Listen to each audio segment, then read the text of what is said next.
News special report. Good afternoon, everyone. I'm Kira Phillips. We're coming on the air because President Trump has just announced that Homeland Security Secretary Kristi Noem is out of a job. This follows reports that the president was frustrated by her recent testimony on Capitol Hill.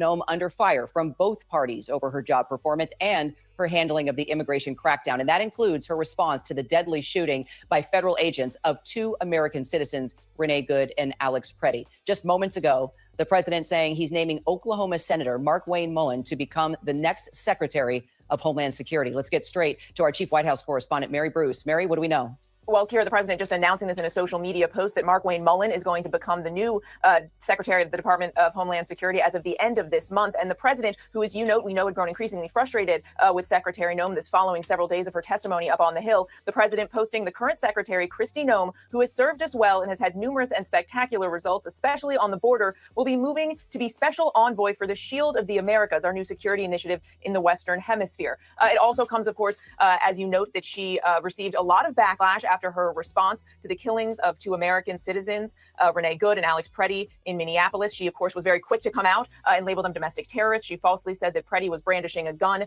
It created quite a controversy for the administration. Then, of course, the president moved in Tom Homan, his border czar, to take over the situation in Minneapolis. But Kira, the big picture here, it is important to remember that this is now the first major firing that we have seen in the president's second term. To fire Kristi Noem, move her away from being the DHS secretary to this new post at the end of this month. Unlike in his first term, where there was quite a bit of turnover in the cabinet, she is now the first cabinet secretary to be let go by President Trump.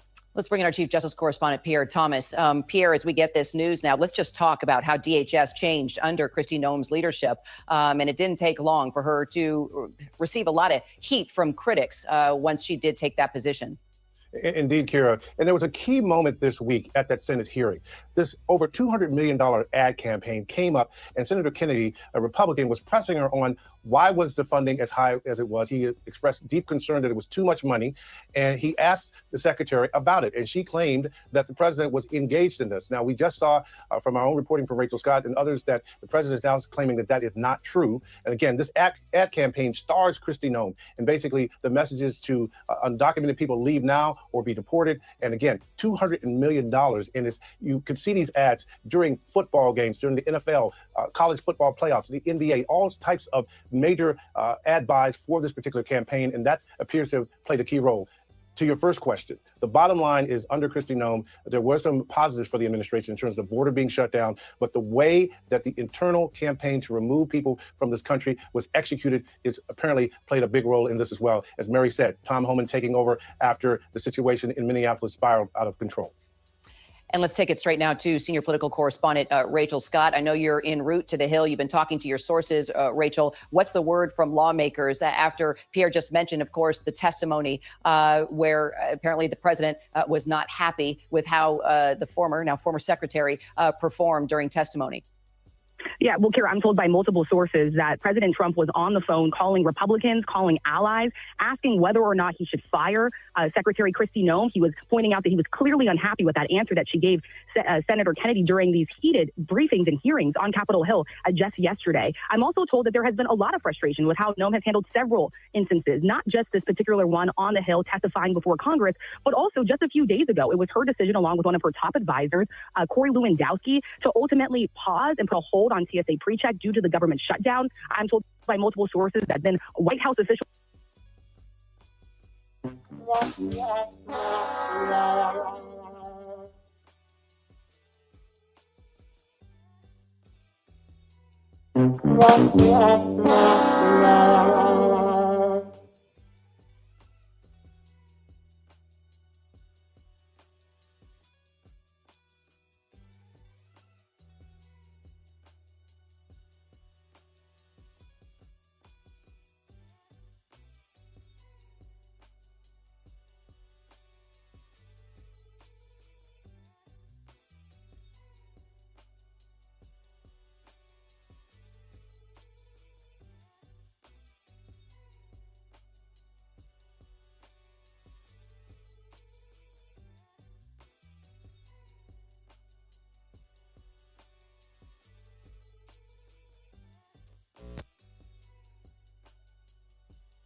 012, 012, 012, 012. I like to introduce myself. Can you hear me? Can you hear me? Still muted?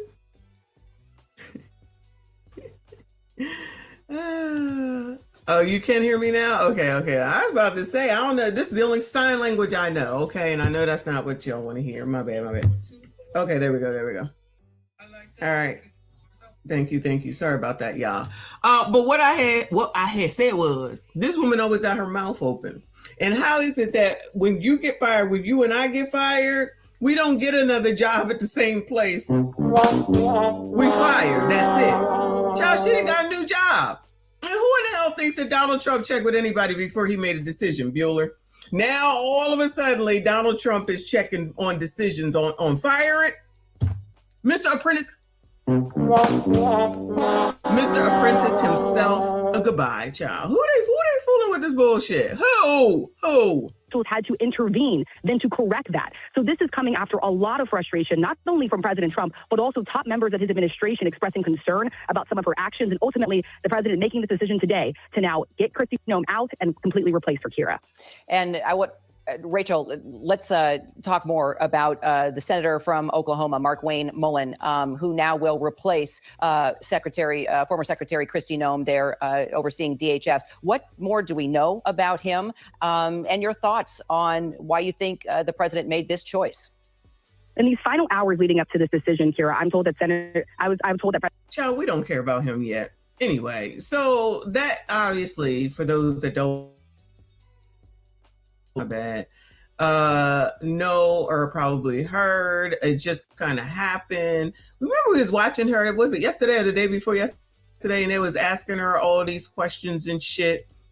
Here you go. Shout out to Lawrence for sending me all this stuff. We do indeed have some breaking news, and this comes a day after a difficult couple of days on Capitol Hill in both the House and the Senate for Kristi Noem, the Homeland Security Secretary. She is being replaced. Senator Markwayne Mullin is now going to take over her job. The president making the announcement on Truth Social. No, this is sexist. So you telling me they got rid of a woman to put in a man? Just a short time ago. He writes, quote, "I am pleased to announce that the highly respected United States Senator from the great state of Oklahoma, Markwayne Mullin, will become the United States Secretary of Homeland Security effective March 31st of this year. The current Secretary, Kristi Noem, who has served us well and has had numerous and spectacular results, especially on the..." She served us well and has numerous and good results, they just said. They keep saying that. She did a good job and she got another job. So is this bad or no? I can't tell.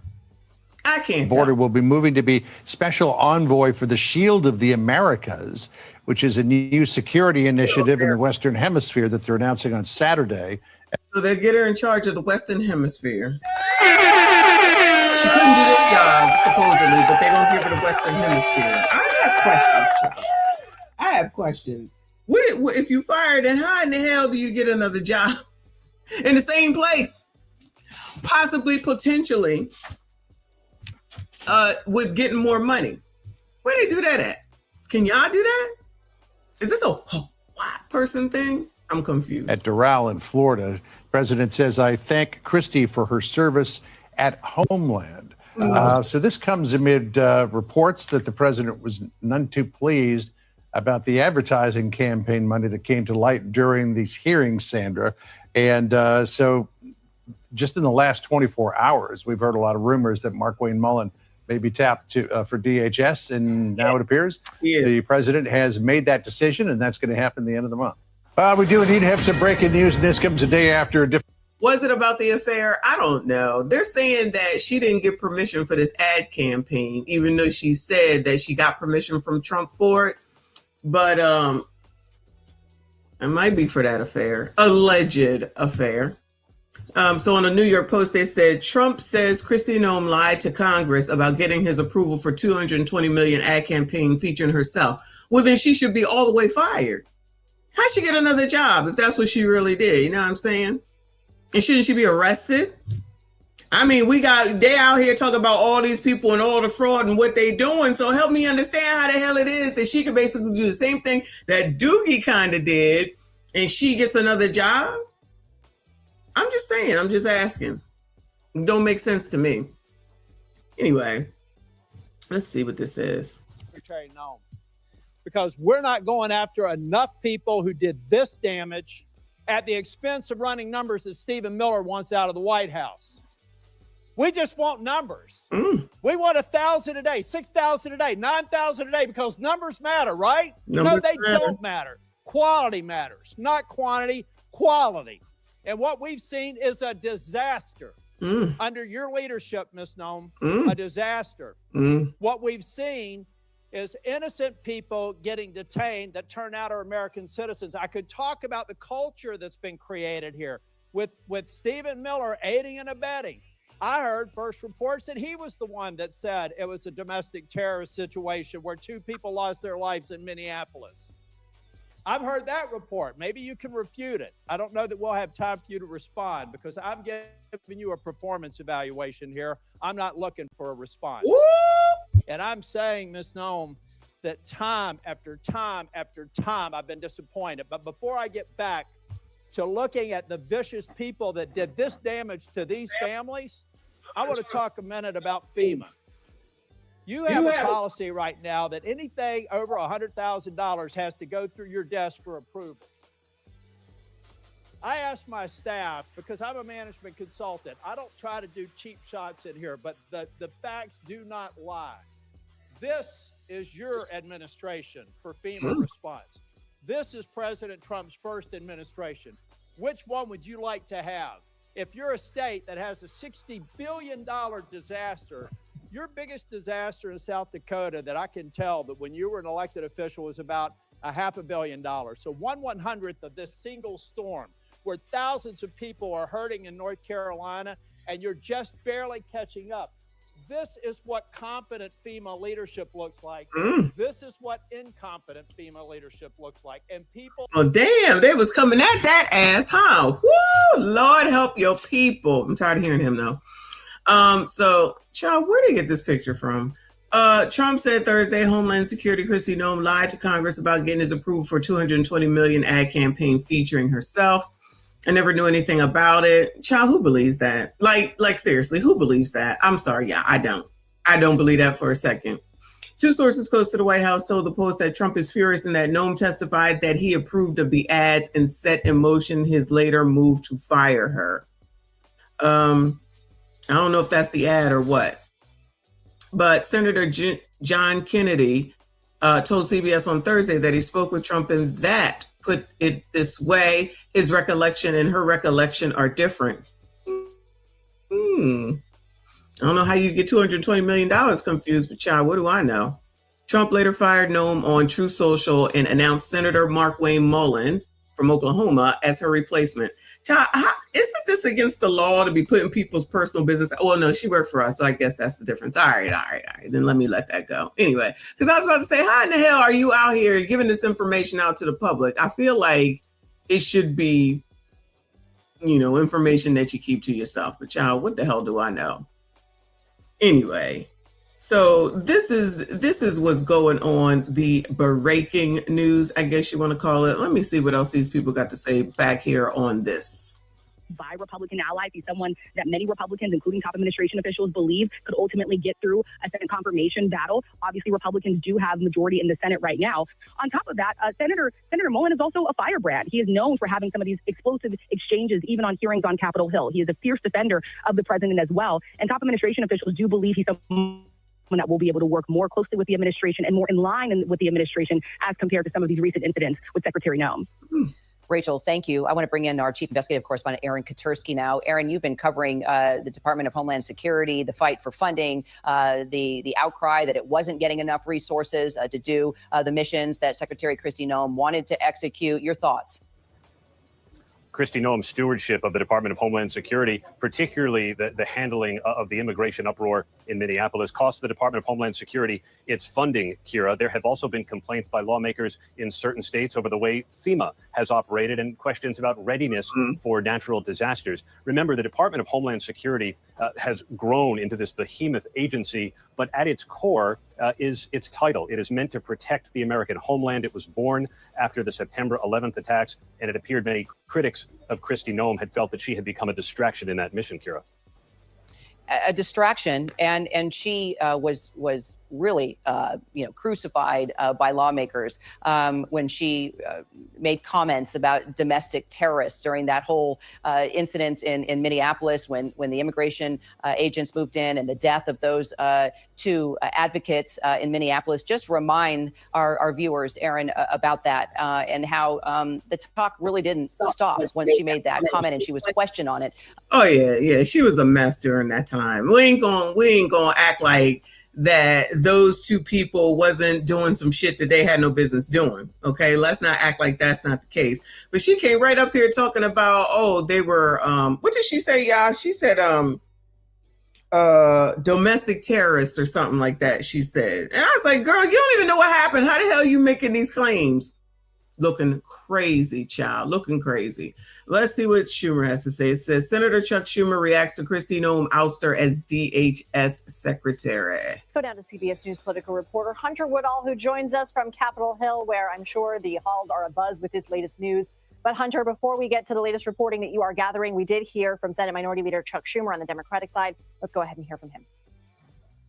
Mr. Leader, some Democrats are saying that they think this might make it easier for your negotiations. That's up to them. They've been stonewalling us. But you're in the they've been stonewalling us on the most important issues, and those have to change, and they have to change them. Well, we have to change them by legislation, because any one person, I don't trust any one person being in charge of this agency as long as Trump is president, given the policies he's espoused, given how ICE has been structured. The rot is deep. Does that mean that Democrats are going to block any nominee from getting through? As I said, he's got to change the whole policies in ICE. It's not a personnel issue, so I wouldn't focus on that. And so a legislative fix has to come before you.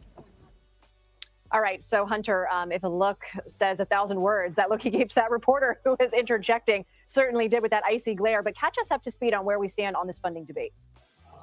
Well, Lindsay, I think everything that's playing out here, obviously, we're still seeing the standoff continuing about how, Democrats, they have a little bit of leverage here in this battle about how to fund DHS. Now, obviously, everything going on overseas has cast a little bit of pressure on Democrats to help Republicans on something. But clearly, especially with the news today from the president saying there's going to be this change in leadership at DHS, it does add a new level of scrutiny. Democrats are obviously very upset with how the Department of Homeland Security has conducted itself, has conducted operations during the Trump administration. And we're watching at a point where Democrats voters, their base, really want to see Democrats fight back more. So when you get now, child, you can want all you want. Now, who thinks that they're going to change how they're doing shit? I don't. Now, the question of, will you block it? Of course they're going to block it regardless, because that's all they do. Each of them is cause chaos for the other one. They're really not trying to work together. She came right out and said they was domestic terrorists. I'm like, girl, that shit just happened 15 minutes ago. How the hell you know that already? I did say that. Then yesterday or the day before, you listening to them ask her about her alleged affair. I thought maybe that was the reason. But y'all know they sat up there and went over to, gave her a job over there in the Americas, the Western Hemisphere, or whatever the hell it is they say. Making they're going to have an opportunity in a Senate confirmation battle about the new DHS secretary, or the next nominee of the DHS secretary, Mark Mullen, the Oklahoma senator, to really raise questions, raise concerns. And that's coming just at such a critical time after, obviously, all the tumult we saw in Minnesota and the deaths of 2 American citizens. What other reaction are you tracking? It was notable as I came over here to get in front of the camera. I was one of the reporters who Senator Roger Wicker of Mississippi was speaking to. There's a certain level of just unexpectedness here. Obviously, Secretary Noem, the DHS secretary, had faced a lot of scrutiny and questions, as you've outlined earlier in this program. But Roger Wicker, the Mississippi senator, told me he was actually just at lunch with Mark Mullen, the Oklahoma senator who President Trump is picking to be the successor to Kristi Noem. And he said Senator Mullen was at lunch, got up abruptly, left a full plate of food on the table, and that just kind of shows perhaps how unexpected this is and how unknown this was before today. How typical is it for the president to announce these kind of personnel changes via Truth Social? Well, you pointed out earlier, this does feel very reminiscent of the... How he does everything that he does. He goes to his damn internet, but shout out to him for having an internet, right? Let's see what Fox has to say. Breaking: Trump fires Kristi Noem, names replacement. The day after a difficult couple of days on Capitol Hill in both the House and the Senate for Kristi Noem, the Homeland Security Secretary, she is being replaced. Senator Mark Mullen is now going to take over her job. The president making the announcement on Truth Social just a short time ago. He writes, quote, "I'm pleased to announce that the highly respected United States Senator from the great state of Oklahoma, Markwayne Mullin, will become the United States Secretary of Homeland Security effective March 31st of this year. The current Secretary, Kristi Noem, who served us well and has had numerous and spectacular results, especially on the border, will be moving to be Special Envoy for the Shield of the Americas, which is a new security initiative in the Western Hemisphere that they're announcing on Saturday at Doral in Florida. The president says, I thank Kristi for her service." So in other words, she gets a whole startup, y'all. She gets a whole startup. So if y'all get fired, do you get a whole startup job? This is not even announced. Will be announced on Saturday. She already in charge. John, this is all a shit damn show. It's a shit show. What the fuck? This is crazy. This is ridiculous. At Homeland. So this comes amid reports that the president was none too pleased about the advertising campaign money that came to light during these hearings, Sandra. And so just in the last 24 hours, we've heard a lot of rumors that Markwayne Mullin may be tapped for DHS, and now it appears the president has made that decision, and that's going to happen at the end of the month. Yeah, there was some reporting leading up to this that this could be the case. No confirmation had been made by the president himself until now, but there was reports of frustration inside the White House over some of the actions taken on the part of Kristi Noem. Looking at the announcement, though, and looking at the touting President Trump does of Markwayne McMillan's record 10 years in the U.S. House of Representatives, 3 in the Senate, the president says he's done a tremendous job with the people of Oklahoma. As the president pointed out somewhere, he did very well. So obviously, this is breaking news just now. President Trump making the formal announcement that that DHS Secretary Kristi Noem will be replaced. John. And also the president taking note of Markwayne Mullin's status as a former undefeated professional MMA fighter, also the only Native American in the Senate. Let's bring in Jackie Heinrich. She's at the White House. The timing of this, I guess, was a little bit of a surprise. We didn't expect.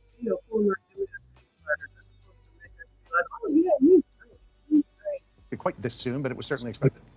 Well, John, this president has been reluctant to shuffle his staff since really early in his second term when he moved National Security Advisor Mike Waltz over to Ambassador of the UN. Since then, he's kept all of his folks sort of in position, weathered whatever criticism comes their way. And Kristi Noem, the DHS secretary, has faced a turbulent period in the last few weeks amid the fallout, the response to the ICE deportation campaign in Minnesota, some public statements that she made. And then most recently this week, her testimony on Capitol Hill, there were reports that her defense of her campaign, her ad campaign, $200 million in spending that prominently featured her sometimes on horseback, claiming that that was an ad. Oh my God, girl, what? The president, according to these reports, had approved of that, reportedly upset him. He wasn't happy about giving the impression that he had sort of authorized that amid this broader administration effort to. Child, if that's the case, she probably is having an affair, allegedly, with Lewandowski. Allegedly, I said.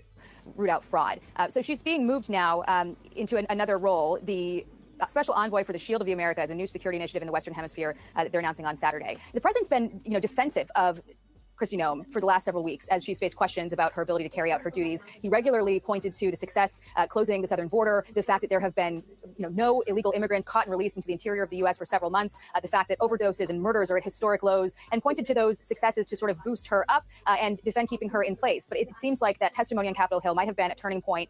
There were also some reports that FEMA funding that was stalled suddenly came through after questioning. And so this is a rapid development, of course, and something we didn't expect until potentially after the midterms. This is a strange time for the president to make that major of a shakeup. But there was, sort of the writing on the wall after he elevated Tom Homan, his border czar, to take a more prominent role in the ICE deportation campaign. It's well reported that there's been a long. Oh, shout out to Tom. I support that. Always. Shout out to Tom. Standing rift between Homan and Noem about how this should be handled, sort of the firmer approach versus the softer touch that Homan went in and sort of cleaned up amid all of that public scrutiny over what transpired in Minnesota. Of course, the policy still stands. The president's policy and the goal of deporting any illegal immigrant in the country and certainly prioritizing those who are guilty of crimes does still stand. But the president faced questioning about how much he wanted to defend her. And it seems in the past few weeks that that patience might have worn out. I don't think that's a demotion. I honestly think it's a promotion if she's going to be in charge of the Western Hemisphere. I think it's a promotion, honestly. But maybe I'm wrong. I'll let y'all let me know. Anyway, so Kristi's out. Miller, I think his name is in. And Tom Homan should have been in charge anyway. Tom Homan, also known as Uncle Granddaddy, out here making bank. Oh, of course. Hell yeah. President Trump take good care of Tom Homan. He's good people. I love it. I love him myself. A real man, not LTM, child. F them LTMs. I can't take it. All right. So that's what's going on with Kristi. Let's move on to Timmy, because they talking to Timmy, child. I don't know if this was yesterday or this must have been yesterday. Hold on a second. Tim Walz. This was the 4th of, this was yesterday, 4th of March. Jim Jordan brings the receipts to accuse Tim Walz of lying about fraud to his face. Okay?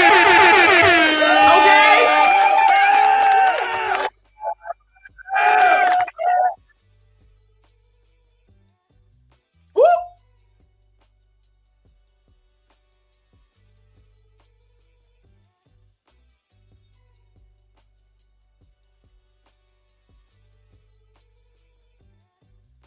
Oh, come on. Hold on. This is good, too. Come on. StreamYard. Come on, StreamYard. They just came straight out with the shit. All right, let me rewind the count. Don't miss the end of this. Recognizes the chairman of the House Judiciary Committee, Mr. Jordan from Ohio. Thank you, Mr. Chairman. Governor, why didn't you tell the truth? Why didn't you just tell the truth about the Feeding Our Future program? This program, my understanding, received $3 million the first year. Within a couple years, was getting $200 million of taxpayer money. Whistleblowers raised concerns, as the chairman said. From $3 million to $200 million? Was Kristi involved with this shit, child? This is worse than Kristi Noem, ain't it? Auditors raised concerns. Everybody raised concerns. March 30th, 2021, the payments are stopped. And a little over a month later, the payments are restarted. Why didn't you tell the truth about why you restarted the payments?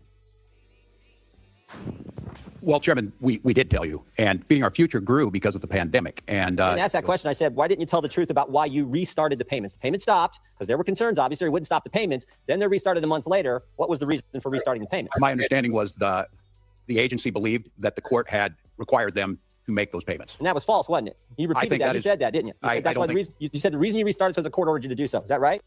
Oh, I like this, y'all. Back to the fraud, child. Back to the fraud. I don't believe that is settled yet, to the best of my knowledge. Well, I think it is, because the court did something that I don't know if I've ever seen it. They issued a statement saying you were wrong in what you were saying. This is from the court. It says, Feeding Our Future versus Minnesota Department of Education, correcting reports and statements by Governor Tim Walz concerning orders issued by the courts. Here's what the judge says. Governor Tim Walz told the media that the Minnesota Department of Education attempted in payments to FOF because of possible fraud, but that Judge Guthman ordered payments to continue in April 2021. Next sentence. That is false. So you said something wasn't true. He further states this. Judge Guthman, the court says this. Judge Guthman never ordered the Department of Education to resume payments to Feeding Our Future in April 2021 or at any other time.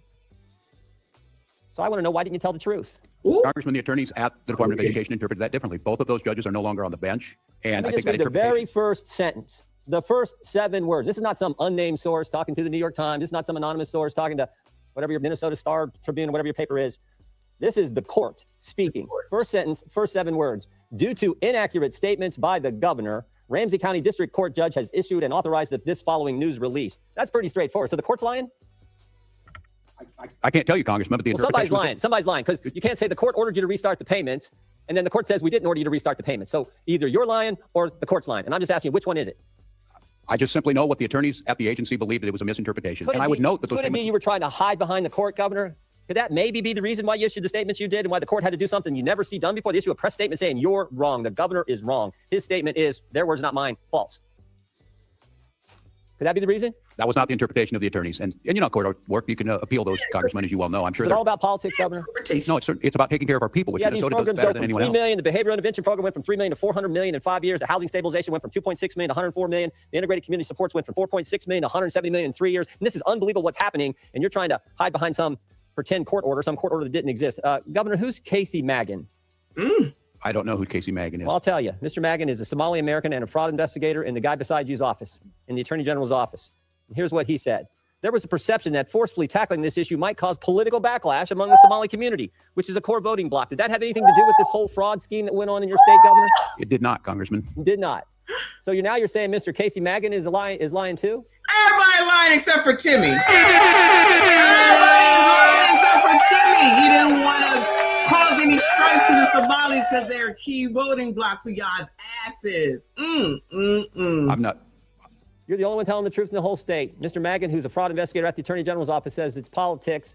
The court said I couldn't speak for Mr. Magan. You asked me a question. I know. And I said no when you asked me the question. I'm saying Casey Magan said just the opposite. I don't know. So the court's wrong and Casey Magan's wrong. You're the only guy right. How many people have been indicted in your state right now? Do you know, Governor? I don't have those numbers with me. You don't? 98 people have been indicted. You'd happen to know how many are Somali American? I don't. We don't. Hold on. Let me go back. Let me hear the number. I think he said 98.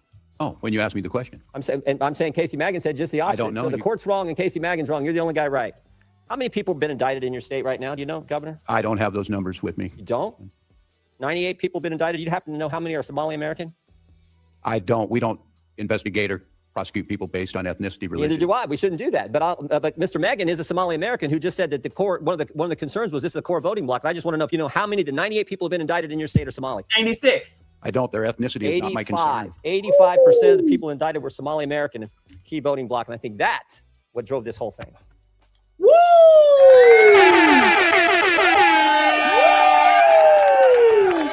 It's about damn time. Okay, get that ass. Let's move on. This is more. Byron Donalds interrogates Tim Walz about when he knew about Minnesota fraud. Mr. Donalds from Florida. Thank you, Chairman. Governor Walz, when did you first receive notice of potential fraud in Minnesota's social services programs? Social service programs in general. We knew that there was issues with the CCAP program as early as 2012. And my first days in office, we started taking action. But as governor, when were you first notified? Before I took office. All right, Governor Walz, former Department of Human Services Commissioner Tony Laurie testified that you were aware in early 2019 of fraud in 2 Department of Human Services administered programs. Is this statement accurate? You're awesome. Not that I recall. I'm not sure what he's speaking about. You don't remember this meeting or this notification? No, not specifically. I don't. In March of 2019, your Office of Legal Affairs reported $5 to $6 million in alleged child care assistance program fraud. In April 2019, it was also reported that the Department of Human Services lacked proper integrity controls to control fraud. Were you aware of these reports? Not specific reports, but because of that, my office, we put forward. Well, if you didn't know, then that's all the more reason that your ass got to go, because it's your responsibility to know. Allegedly. Yeah, Timmy is getting grilled and we here for all of that. Shout out to Frederick Howard, a member for 20 months. I appreciate you, honey. Said, welcome to Thirsty Thursdays. Yeah. Or getting that ass Thursday. You have your choice. To address them starting in 2019. Is it correct that your administration was aware of the Feeding Our Future fraud as early as of May of 2020 based upon regular discussions about program irregularities? I believe that's correct with the agency, the Department of Education, and then going back to USDA. I'm gonna go back. Was your office notified of these fraud allegations? Not me specifically, that they're handled internally in the administration. It happens every day. Who was notified, Governor Walz?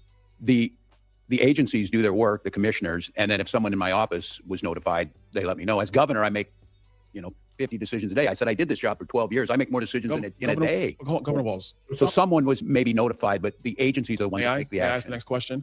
We have it under sworn testimony in the Oversight Committee that your former chief of staff was notified directly by these various commissioners about the fraud in Minnesota. That could be correct. So are you saying that your chief of staff didn't notify you? I'm saying I don't recall whether he did at that time or not, but we took action. So I'm assuming when we put our budgets together, based on that, we put a package together for that legislative session. Let's talk about budgets, Governor. So your chief of staff knew. Did he tell you or didn't he tell you? Because if he told you and you forgot, that's a problem. But if he didn't tell you, then that's a problem too, Timmy. Walz, Feeding Our Future went from $307,000 in 2018 to $199 million in 2021. Are you aware of this increase in budgetary costs from Feeding Our Future? Not specifically, but I know it increased during the pandemic. The Housing Stabilization Services went from $27 million in 2021 to $105 million in 2024. Are you aware of this increase, Governor Walz? Not specifically, but I know it increased. Autism centers went from $24 million in 2019 to $342 million in 2024. Are you aware of that?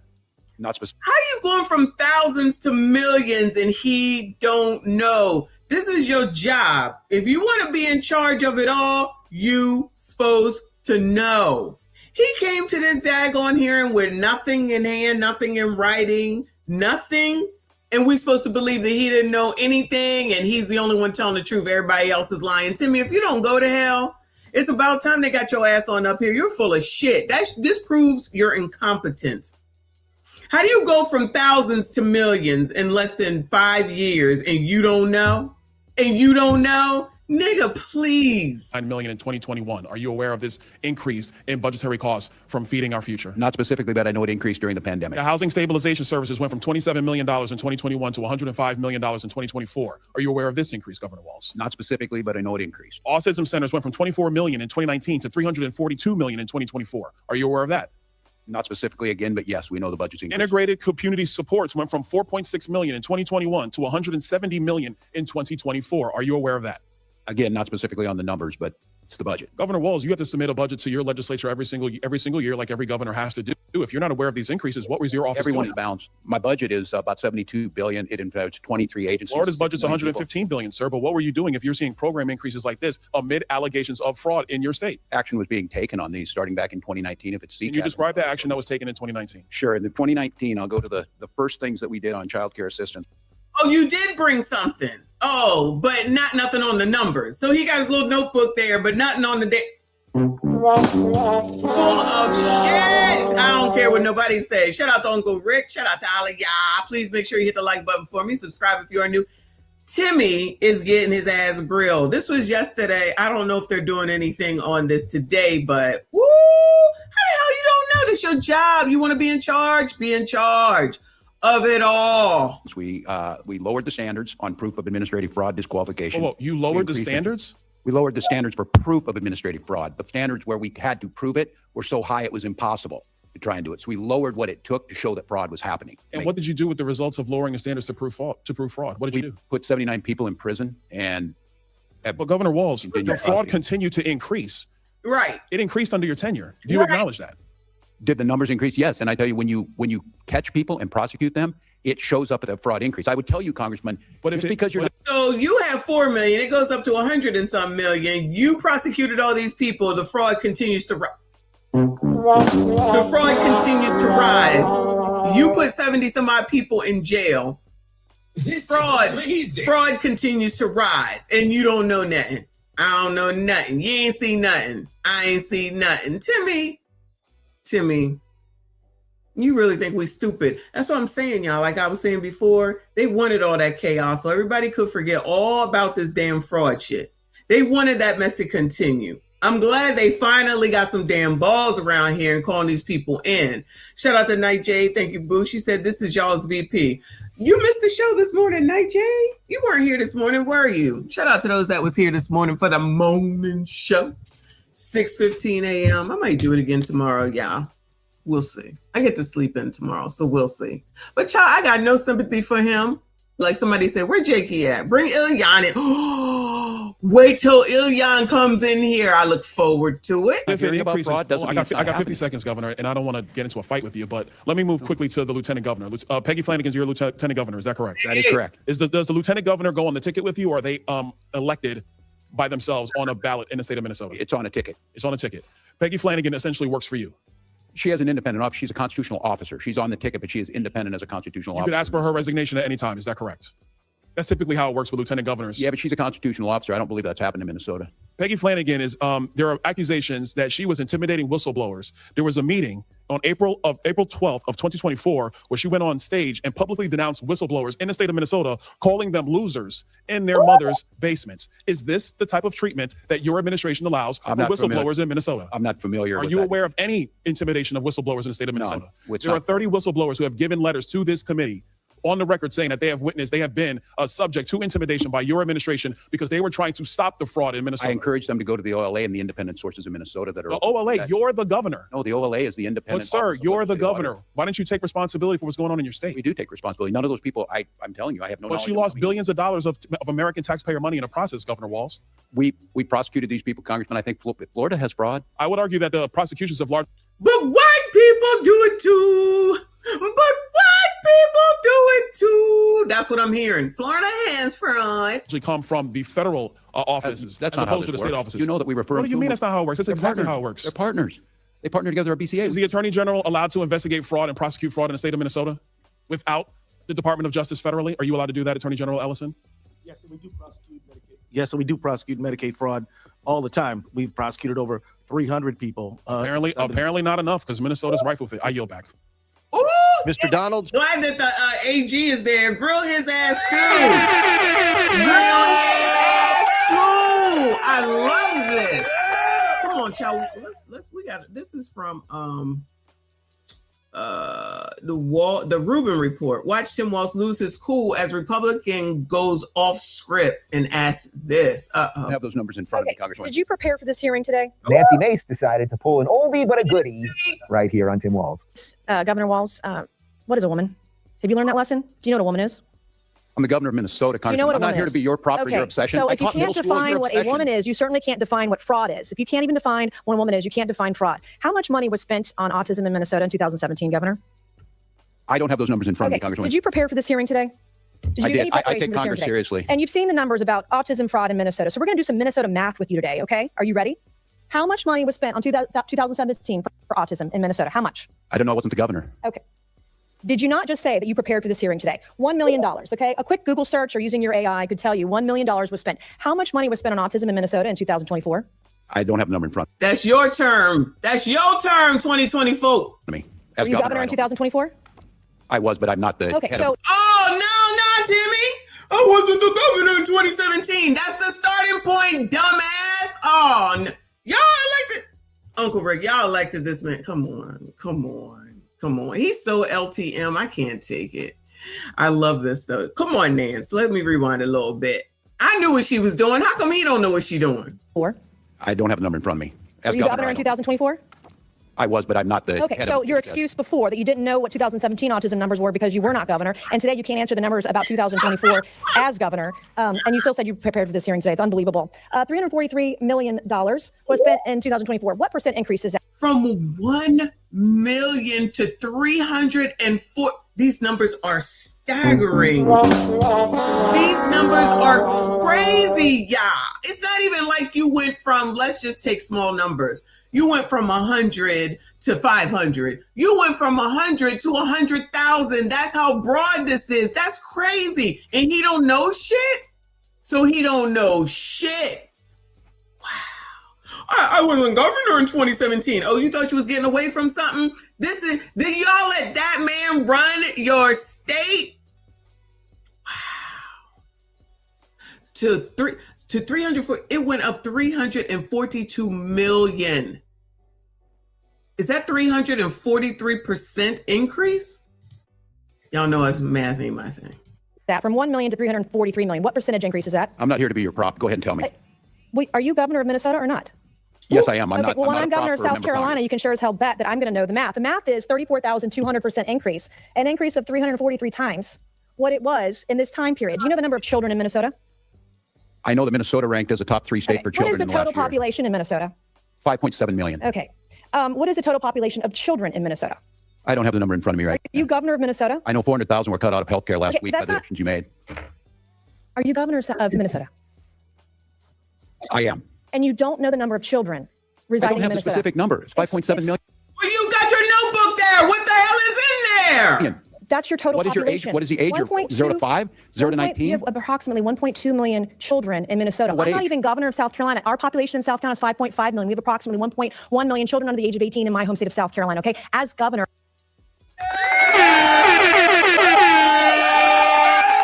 There are just some women that can do things, okay? They not all bad. I expect you to know this information. Thank God you're not vice president of the United States. Do you know approximately how many children?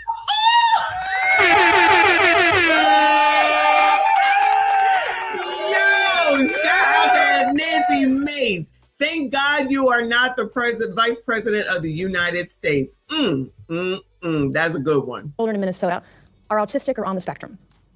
No, I don't have that number. Okay, well, if you take the CDC's, roughly 1 in 36 kids are on the spectrum. We're talking about approximately 33,000 kids. In South Carolina, it's about 31,000 or so. What is, do you know what this is per child, spending-wise, in the fraud for autistic kids in Minnesota? Again, I'm not here to be your prop. Go ahead and tell This us. is doing Minnesota math a prop? This is math. We're talking about fraud. Minnesota ranks at the top. Where does South Carolina rank? We're talking about money. Where does South That was Carolina supposed children to- rank this on is- healthiness? These are my questions for you. It doesn't go the other way around unless we're debating on the debate stage. You don't need to overhaul your whole life in 2026. Sometimes it's just as simple as upgrading what's in your pantry. One of the easiest swaps you can make is... Ouch. And this is good. This is good. Republicans are getting better. They're learning to bring receipts. They're learning to use little visual cues and notes and things like that because that's powerful. So basically in 8 years, they went from $1 million for autism to $342 million. And how many people got... And then you don't know nothing about it. You can't say nothing about it. And somebody's around here trying to act like there's probably not some fraud going on.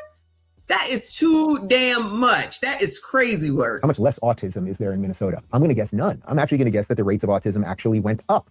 Oh, because it was for autism. So if you were spending 1 million at one point and you went to 343, then your autism rates should go down since you Whoever said cooked, he is cooked as he should be. Send that nigga to jail. Send that nigga to jail. All of them. When's Jakey coming, child? I might have to take the day off. Now, that is not to say that the state can't do anything to help with certain schools or whatever. Separate argument. No, it's over. I need more. I need more. This makes me happy. This makes me so happy. I'm telling you, we already know. That's why they wanted all that chaos to be going on so that they could step away from this shit right here. I'm telling you, I already said it. Y'all already know. You get into the weeds of this shit, that nigga don't know shit. Jakey don't know shit. How you coming with a notebook and you still don't know shit? That's ridiculous. Has anything decreased? The only thing what is decreased? Anything? You've increased in Somalians, you've increased in fraud, you've increased in the amount of money that has been used, and nothing has freaking changed. Wow. That's crazy. Shout out to Trey. I appreciate you, boo. He said he's probably like his buddy Gavin Newsom with the 970 SAT scores or ACT scores, whichever one it was. I believe it. But everybody is trying to say that autism is everything now. Is it because they don't want to say Rett anymore? They now call it autism. Because when I was a child, they called it being retarded. I'm saying it. When I was a child, it was called being retarded. So did they just change the name because they think that this sounds better? Is it the same thing? I don't know. Because I ain't heard autism so much except for in the last damn 5 years. It's crazy. I don't even know where that word came from. I'm not saying it's a thing, but I believe that they didn't use that to go get benefits, disability, SSI, all that type of stuff. Y'all tell me. Come on, let's see what's going on Forbes thing right here. Let's look at Auntie Maxine, child. Let's see what she doing. Real quick. I love this. More. The gentlewoman from California is recognized. Thank you very much. I am especially concerned about Iran's stockpile of enhanced uranium, which could be used at any time. I want you to know that the president has said, I want that the nuclear capability of Iran had been obliterated. However, prior to the first Trump administration, the U.S. was able to monitor the status of Iran's uranium under an agreement called the Joint Comprehensive Plan of Action, the JPOA. The U.S. negotiated this agreement with Iran in 2015, but Trump withdrew from the JCPOA in 2018. Now we have no way to track the status of Iran's dangerous uranium stockpile. Okay, I did hear that. She right. This war must be stopped. I urge my colleagues to vote for the resolution. And Lady Oates, gentleman from... Oh, that's it. The gentlewoman from California. That wasn't good enough. I gave you a chance, Maxie. I gave you a chance. Let me see what else is going on. Because, child, I have to take a look at Forbes a little bit more, y'all. Any more with Jakey? That's all I care about. Y'all keep me posted if you hear any more of this type of stuff, though. All right? I love it. Oh, that's Kristi's hearing from the other day. This ninja was talking a second ago, Hakeem Jeffries, and all he was saying was American people. And I'm like, you are driving me nuts. Is this the one we saw yesterday or the other day? The gentlelady from California is recognized for 5 minutes. Thank you, Mr. Chair, and thank you, Secretary, for joining us. Finally, you are in charge of protecting the homeland. And so your judgment and the judgment of your senior staff can be the difference between life and death. So I think that judgment would need to be unassailable. Why then, is the question, have you made Cory Lewandowski your de facto chief of staff who possesses an unchecked level of power at DHS? Under your leadership, this person has done things like fire your FEMA administrator while sitting behind your desk, which is your job to do, lobby to build the controversial detention facility known as Alligator Alcatraz, which has turned into a legal boondoggle costing Florida millions, and have veto and reviewing and signing power over large DHS contracts and grants, which again... Well, then will Timmy be taken out from being the governor? I know he's not doing re-election. Since Kristi had to go, I wonder, does Timmy get a new job? Is your job. DHS has critical agency components like the Secret Service, FEMA, Border Patrol, cybersecurity. So does Cory Lewandowski have national security experience, military experience, law enforcement experience? No, he is a lobbyist. She hired him. She hired Lewandowski. A failed campaign manager. which is causing my constituents who are waiting for their FEMA dollars and me to wonder what are his qualifications for this job. So according to the Wall Street Journal, you and Mr. L have a close relationship that has made President Trump, quote, uncomfortable. The president reportedly denounced Cory Lewandowski as your chief of staff due to reports of a romantic relationship. Oh, Lewandowski is the chief of staff. Woo! Between the two of you. So instead, you designated him as a special government employee, a position he has had well beyond the allowed 130 days and requires him to disclose if he is making money off of his position. Trump knows that this guy is shady. Cory has a decades-long record of physical battery.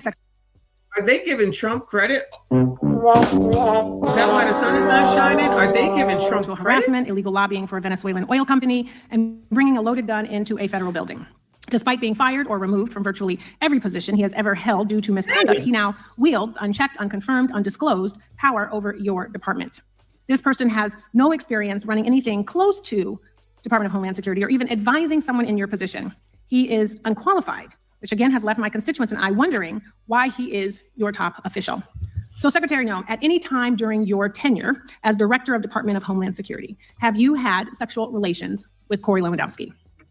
Mr. Chairman, I am shocked that we're going down and peddling tabloid garbage in this committee today. Reclaiming and my ma'am, time. one thing that I would tell you is that he is a special government employee who works for the White House. There are thousands of them in the federal government. So reclaiming And my as time, an advisor, Secretary, it is has okay for no, you to be no offended authority by to the be making question. any It is decisions. okay for you to Has be no offended authority by the to be, question. She said it's okay for you to be offended by the question. Child, why is this better today than it was the other day? But it is decisions also and a putting real up your question. position. So what I would say And to you you should be able to is answer that the what we do at the question Department of Homeland Security clearly every single and without day, any hesitation. every single day is to protect if this someone country is and to asking make if decisions. you or any federal official is sleeping with their subordinate, that should I be have- the easiest. You should be wanting to answer that question Is garbage? because it is not about It is your sex offensive life. that you have brought It is that up. about your But judgment. that kind of garbage It is has about been refuted reclaiming for my years, time so and that you I need can to hear myself. recognize- Time belongs to the gentlelady from California, but it'd be nice if you would let her respond. I will. I want to let you know it is about your judgment and decision making. It is about the 260,000 employees that work under you that want to make sure that you are giving information and making decisions clearly. It is about conflict of interest. It is about a national security risk.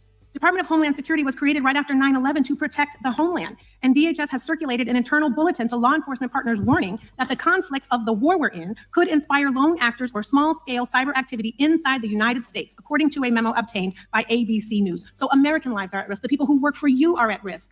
And they want to know that the person at the top, you, are making decisions clearly without any sort of cloudiness. And that they're your decisions because you're the secretary who was confirmed. That's what this is about. Saving the lives of Americans and not costing them millions of dollars and not having a secretary who's compromised in her decision making. And Mr. Chair, before I yield my time, I would like to enter into the record some articles and I'm asking for unanimous consent. Noem tightens her grip on DHS. Lewandowski fired FEMA admin. Objection. Okay. The next one is Kristi Noem secretly took a cut of political donations from ProPublica. Without objection. Kristi Noem fires pilot over a blanket, but is forced to reinstate him to fly home. Wall Street Journal. Without objection. Lewandowski taking out trash at Noem's D.C. home. Daily Beast. Without objection. Barbie's Mile High Privacy Chamber with alleged lover exposed. Wall Street Journal. How Cory Lewandowski became Kristi Noem's gatekeeper at DHS. Without objection. A pilot fired over Kristi Noem's missing blanket and the constant chaos inside DHS. Wall Objection. Street Journal. Police charged Trump campaign manager with assault. PBS News. Without objection. Woman who accused Cory Lewandowski of assault speaks out. I don't want this to happen to anyone else. CBS News. Lewandowski's firm quietly inked deal with Venezuela-owned company Politico. Objection. List of U.S. cities raising security amid Iran conflict. Newsweek. Objection. Kristi Noem, I have a few more, I'm sorry. Kristi Noem misled Congress yesterday about top aides' role in DHS contracts. Objection. Policy number 10271 from ICE. It is an anti-fraternization policy prohibiting romantic or sexual relationships between supervisors and their subordinates. And with that, I yield. Without objection. Gentleman from Texas, recognized 5 minutes. Woo!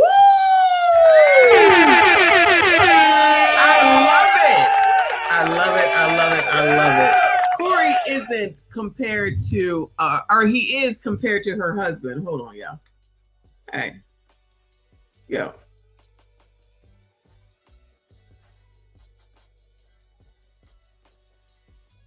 Yeah.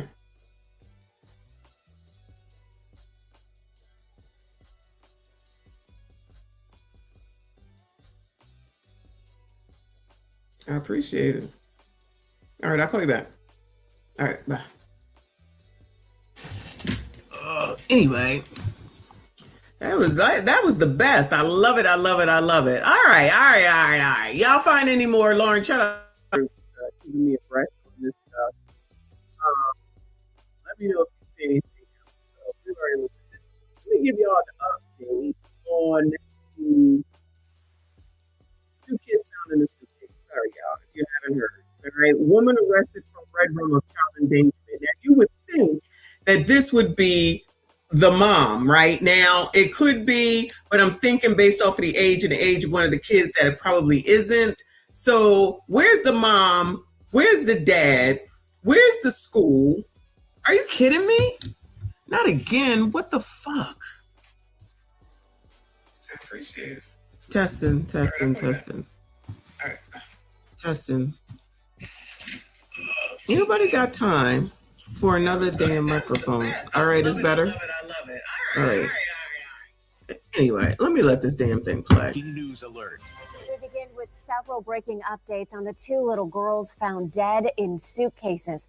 19 News has just confirmed with a law enforcement source that the 28-year-old woman arrested last night for murder is connected to the deaths of these 2 girls. Thanks for joining us this noon. I'm Nicole Versansky. We want to get right to 19 News reporter Brittany Weir. She's been following this story. She joins us live with more of these breaking developments. Brittany. Yes, Nicole, 19 News has confirmed that 28-year-old Aliyah Henderson was booked into Cuyahoga County Jail last night for murder and child endangering. Police also revealing that there was a 3rd child who lived in that home where Henderson was found. That child is now under the care. If she's not the mother, then she was probably a foster care person. You know what I mean? Like she had these kids probably for foster care or something. This is ridiculous. Of the Department of Family and Children Services. Neighbors also telling 19 News last night that Henderson lives at that home on East 162nd Street, where police served a search warrant. This is just feet from where a dog walker made the shocking discovery Monday evening in a field near Ginn Academy in South Hollywood neighborhood. Investigators believe one was between 8 and 13 years old, and the other little girl who was found was between 10 and 14 years old. The Cuyahoga County Medical Examiner confirmed Wednesday that those 2 girls are half siblings. Later this afternoon, investigators are expected to release the names of those young girls. Part of the investigation led us to this home, and it's been a nonstop, ongoing investigation. Our homicide unit, it's often not said, but they have been working around the clock in this investigation. Now, it is important to note that police did make this arrest just 48 hours again after that discovery was made Monday night, but they're still in the early stages of this investigation, so they are still asking anyone with information about this case to please give them a call. Live in Cleveland, Brittany Weir, 19 News. Brittany, thank you. And we did just get a statement from Cleveland Mayor Justin Bibb on this case that we know has deeply impacted so many of you. The mayor says, I want to thank our homicide detectives and members of the Division of Police for their incredible work in this case. Their dedication and persistence led to a quick arrest in connection with the tragic deaths of 2 young children whose bodies were discovered earlier this week. This has shocked our community. We love and protect our young people, and the loss of these 2 children is unimaginable. Our hearts are with everyone who is grieving this tragedy. I'm still trying to understand, where's school at in this as well? Where's the school? Were they reported missing? I guess that technically could be a mother. If she's 28 and one is 14, she would have the kid at 14, which is crazy. But, you know, I guess it could be technically something. But child, this is ridiculous. I'll make sure I figure out what in the hell is next. This is crazy. Sorry, y'all. I had to let y'all know what was going on. We gotta keep on top of that one, and the one with the boys and that girl, which again I think that's a little fishy, but we'll get to that. Let me see. All right, let's get back to Jazzy. All right, let's get back to Jazzy. So you know Jazzy lost. And all the blacks are saying that it's black men's fault. Yes, sassy streets. Then come to find out it was the Latinos that did not vote for Jazzy. But it's still racism regardless. Now you got Plies out here trying to say, Latinos, do you rock with us or do you rock with white people? I'm trying to understand why the hell it is that you try and find out. What the hell is that going to do to push anything forward? So what you going to do if they say they don't? Clearly, what do you got to ask for? They didn't vote for her. Always try and look for something. I'm a little confused.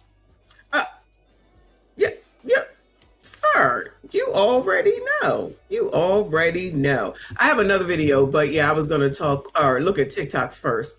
But I want to go back to Tim Black in order to go over what he was saying about it as well. But we can start with the TikToks, child, because this is never ending. It's never ending. This may sound harsh to some people, but let this be a lesson to Jasmine Crockett, as well as the woman in Bell, California. No matter how much you seek to protect them, no matter how much you try to say that their lives are important and things like that, they will never protect you nor put you in office. They will never, ever put you first. They will never, ever use your likeness to represent them. They will not. You will be used as a voice to protect them. Meanwhile, they discard you. This is not meant to be mean. This is just a learning phase. And don't worry, because I'll be the first to admit I was a Democrat. Do not worry, because them motherfuckers on the other side, trash. Both, trash. I don't care. Two sides of the same coin. It doesn't matter to me. But when she started talking about that and using our stories as to justify as to the reason why other people outside of us should get all of these things and they should do all of these things, she lost me. Why would you use us as the buffer, basically as the grounding or the foundation to uplift others as to why they need protection and not the actual foundation? So, sorry. I'm about to say something real controversial, and please don't jump me. Jasmine Crockett is going to lose her Senate race. I'm saying that because she supports Israel. I'm tripping, I'm sliding, I'm riding through the back like fuck. Must have on a beat, bro. Oh, it's straight out of Congress. Yes, I heard the news after Representative Jasmine Crockett's crushing defeat in the Texas Democratic Senate primary race to James Tallarico. Has she now decided that she's gonna sue? What's the latest on this story? Let's get into it. So let's break it down. Yeah, she's suing, y'all. Representative Jasmine Crockett suffered a crushing defeat in the Texas Democratic Senate primary race to James Tallarico. But I thought that she should just accept it. Like when, who sued? Didn't Trump sue? And I remember the last person that sued was Al Gore, if I'm not mistaken, way back when. Did Hillary sue? Like, people just be suing. And she was like, let it go, you lost. Now she want to sue Rico, but that's not exactly why she's suing.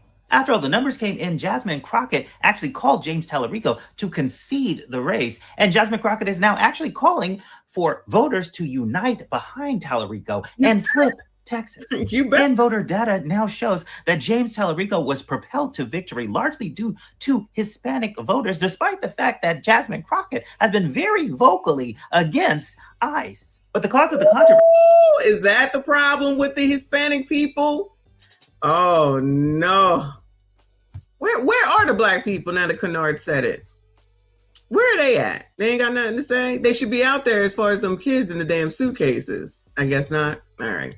And the reason why Jasmine Crockett is going to sue is because of the Dallas County voting dispute that happened on the night of the election. So the cause of the controversy and the basis of the lawsuit comes from Republican-backed changes to a primary process in Dallas County with its 2.7 million residents that requires voters to cast ballots at a precinct determined by their home address. But in recent elections, voters have been able to use any voting center in the county. So basically in Dallas County, people were showing up to vote at voting centers and they were being turned away saying, oh, no, you're not at the right one.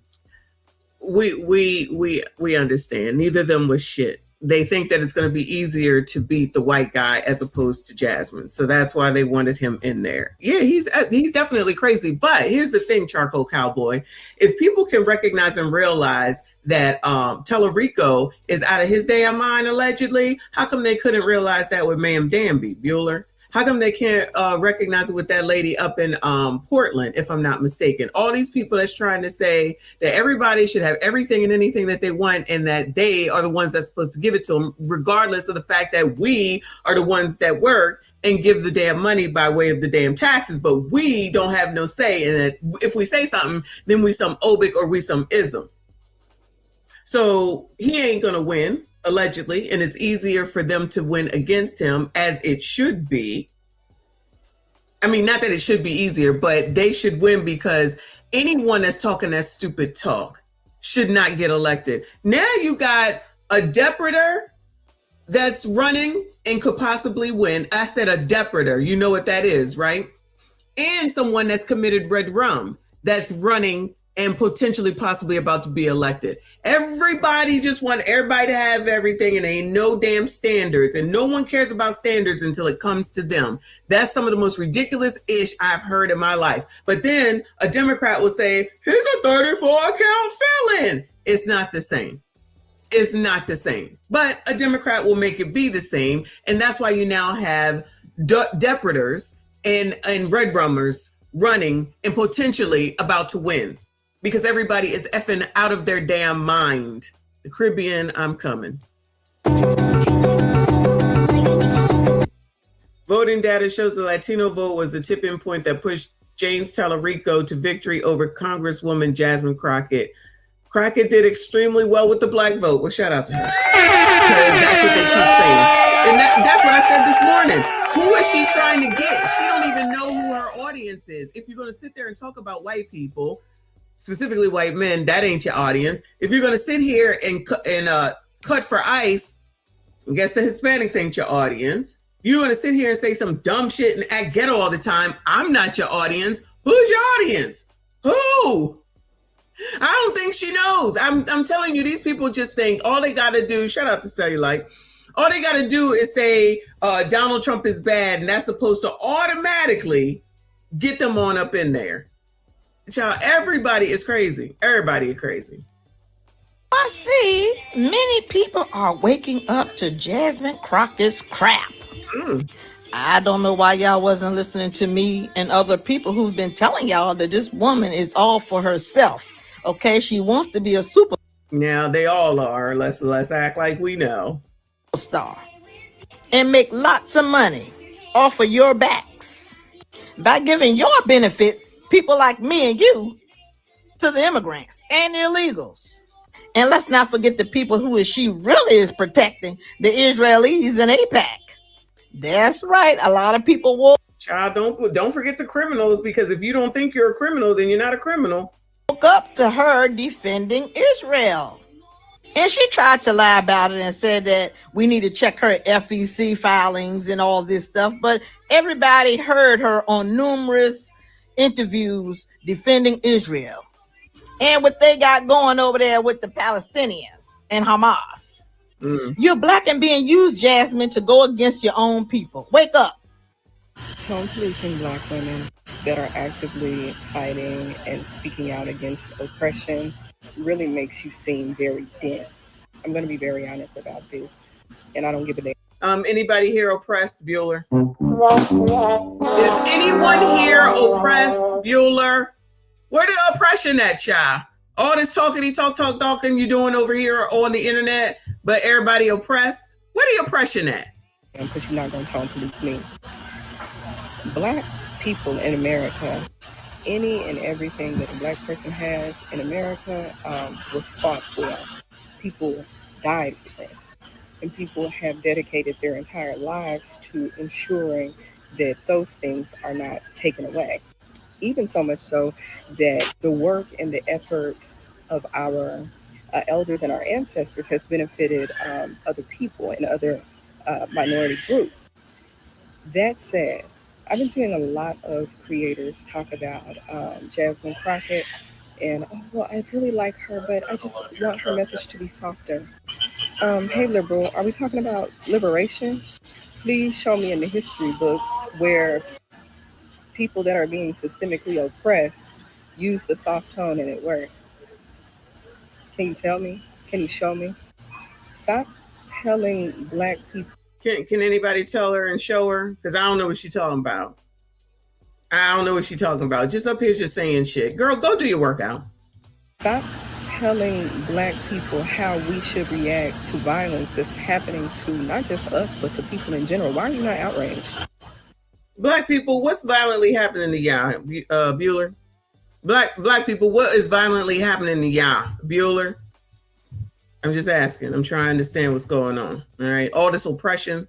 I'm waiting for her to say slavery now. It really just makes you all seem super out of touch and like you need to grow up. But anyways, that's it. Totally from Black.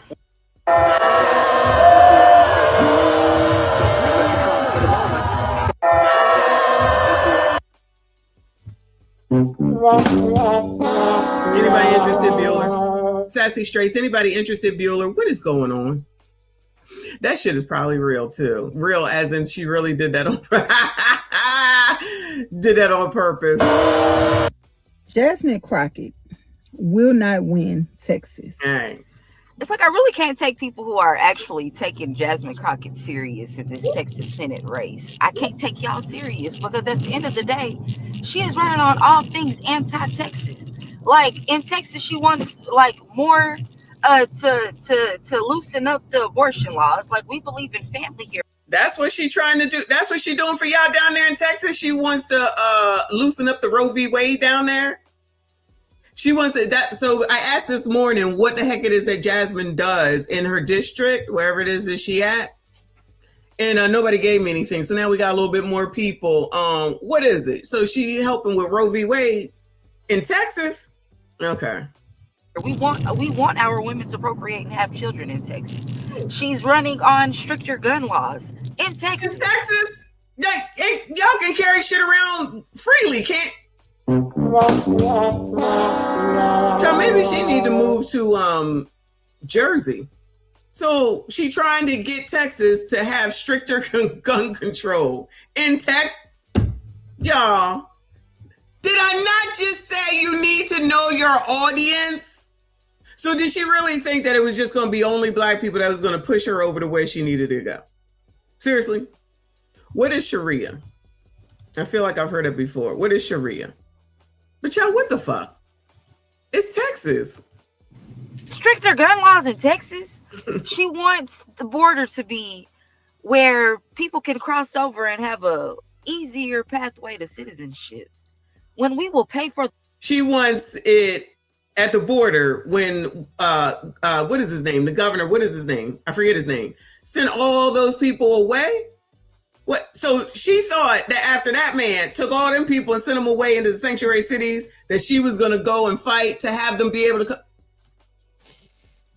Coloreds, Blacks, FBAs, ADOS, chocolates, ebonies, African Americans, coloreds, whatever word you want to use. Does that make gosh darn sense? Thank you, Governor Abbott. Iron, thank you, boo. Hello.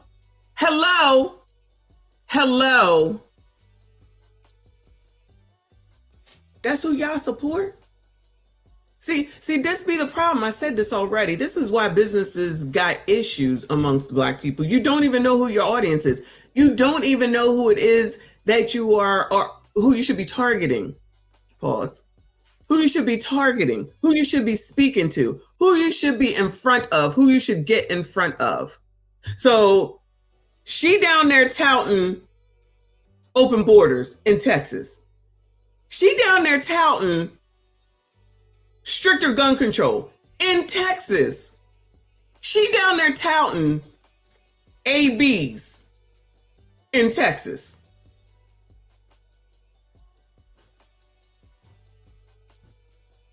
So in other words, either y'all dumb or y'all ain't paying attention. It's only one of the two. So it's only about her being Black in a at the end of the day. Because y'all don't care about no damn policy on what she trying to talk about, because then none of that makes sense. And all I know is the fact that she trying to say, if you don't feel like you're a criminal, you're not a criminal. And all she does is say, wow. This is concerning, Blacks. Black people, this is concerning. I am so thoroughly stunned right now, and yet I'm not. Y'all, some of y'all with the things that you've been saying, the way you feel about this damn woman, and the things that she's saying in the state that she's in, This is amazing. And just because and y'all still out here thinking that Cam would have been a better choice. I know Trump got his issues, and I know he ain't the greatest thing since sliced fucking bread, but he damn sure a better choice, in my opinion, than Kamala. Wow. That is so stupid. Y'all know I don't know much about none of these states. Y'all already know my history ain't that great. But y'all, I know something about Texas. You sure she from Texas, y'all? Is she even from Texas? Girl, go to a liberal state. Go to Pennsylvania and try that shit. What the fuck? Wow. Listen, coloreds, if y'all think acting black and doing I'ma tell you and the identity shit is gonna work, good luck. Good luck to y'all. I promise you, that's not going to work. That's not going to work. Not even just for Texas. I'm just saying it's not going to work. We all aren't of that. And I think all those things are silly. I'm a firm believer in the second. I'm a firm believer that illegal people need to be sent back to where they came from, because none of us go nowhere and be there for long anyway. Expect them to take care of us and then think we just going to be there to be there. Nowhere. So why you think you can allow that shit here that's beyond insane to me. And then you want to, of all things, remember Cam opened up, pause. Remember Cam opened up in front of the AB clinic? That's what appeals to y'all? To delete your damn kids. Child, why are black people so obsessed with deleting their own spawn? Stop fucking. Stop fucking. Use some birth control. You know there are ways to not get pregnant. You do know that, right? Bueller, did y'all know that? I mean, I know y'all know, but I'm saying, do they not know that? This is ridiculous.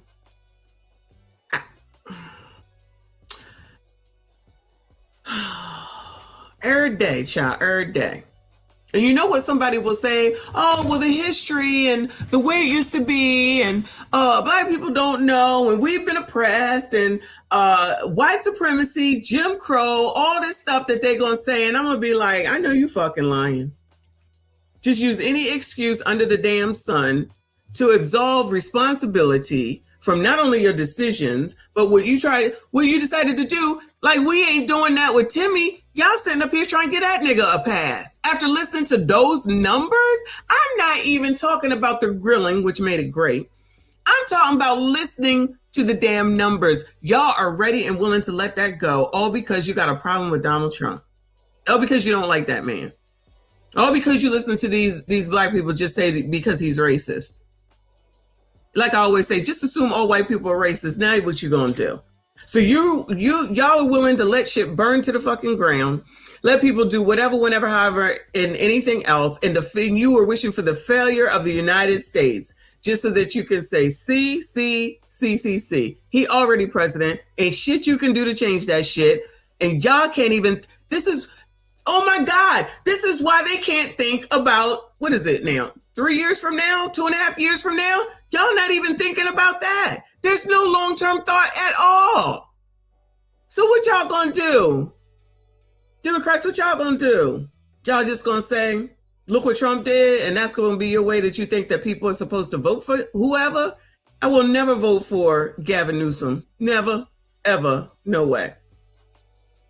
Y'all was about to vote for fucking Timmy, talking about he wanted tampons in the bathroom of boys, which makes no sense on God's green earth. So y'all just go along with any dumbass thing that any dumbass says. Wow. Miss Special K, thank you. Sharia is extreme Muslim ideology where women are second class and Americans are infidels? And who wants that? I forget. And who wants that? Texas? Uncle Rick can't read the room for shit. But of course, there's not much reading going on. Argue with your mom, child. I don't care. Trey, thank you, honey. Said there's a lot of suspicious activities going on in Texas about the H-1B1 visas and the Sharia law. So do y'all think that Jasmine was going to go in there and fix all that? Do y'all think that she was going to go in there and do something about it? Anybody, Bueller? Did y'all think that she was going to have a hand in, I guess y'all wanted to be stopped? I'm not sure. I really don't understand what it really is, but I hear you. Listen, there's some people that lie to you and be like, oh yeah, I ain't gonna lie to y'all, child. If I don't know, I don't know. I don't know. I don't know. So she was gonna help this Sharia stuff? V-Ben, I see you. Shout out to V-Ben Israel in the building. Shout out to all of y'all. Please make sure you hit the like button, subscribe if you are new. Their whole purpose is to turn America to Sharia law. People in Texas want this? That seems strange. That seems strange. Who in Texas wants that? I guess that's the question. Who in Texas wants Sharia? Jasmine wasn't going to do a damn thing. Jasmine doesn't want the money. Jasmine wants the money and not the responsibility. Okay. Sharia is what Muslims follow. Okay. So they want Texas to accept it? I don't see Texas accepting that. I can see Minnesota doing it. I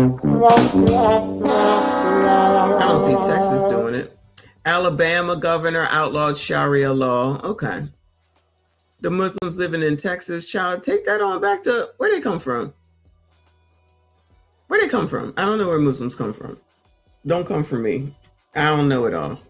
That's what I was thinking. That's what I was thinking. Nobody wants it. I'm not looking for it. How in the hell would anybody come up and say you want Sharia law? Hold on. If Sharia law means that the women become second-class citizens, what the hell did these biatches fight for in order to go for something that put you as a... Y'all lying to me. This what biatches want? This what biatches want? Teachings of Muhammad. Child, Muslims are pushing hard for Sharia law in Texas while Texans are fighting back against it. Muslim numbers are also increasing steadily too. Stay on guard, Texas, and don't be arrogant. Just look at New York. That is true. That is true. How the hell are they gonna let this shit happen after all this alleged fighting and feminism and then become a second class? Child, this is all the more reason. If you biatches are supporting this shit just to be contrarian, this is why y'all can't be put in the high places. Y'all definitely can't be put in high places because y'all don't have the sense that God gave you in any realm. I can't. They don't understand the definition. I'm getting what you're saying. As soon as you said a second-class citizen to a woman, they should be up in arms. Y'all fought for nothing. Y'all fought to give it up. Pause.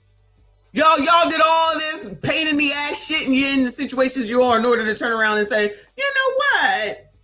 But then again, like somebody said, they voted in Ma'am Danby. So, They say they came here to be free, but they really want to change America. I can't take it. I can't take this. Anti-Sharia law and Quran is the Muslims' teaching. Yes, I have a friend of mine that's Muslim. They practice polygamy and have multiple wives. I saw that in Iraq when I deployed. Right.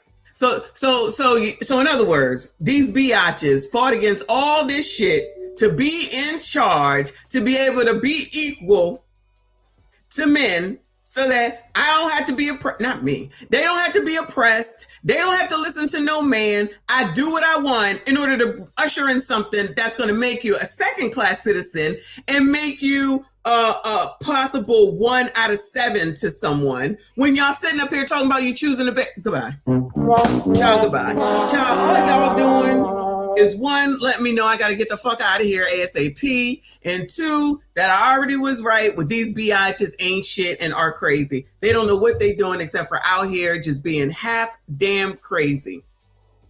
Now, none of that shit makes any sense whatsoever. Ridiculous. They strong, independent women will always fall because it doesn't make sense. All right, y'all. Child, this is ridiculous. do a few more of these, then we're moving on. Already stated, we encourage each girl.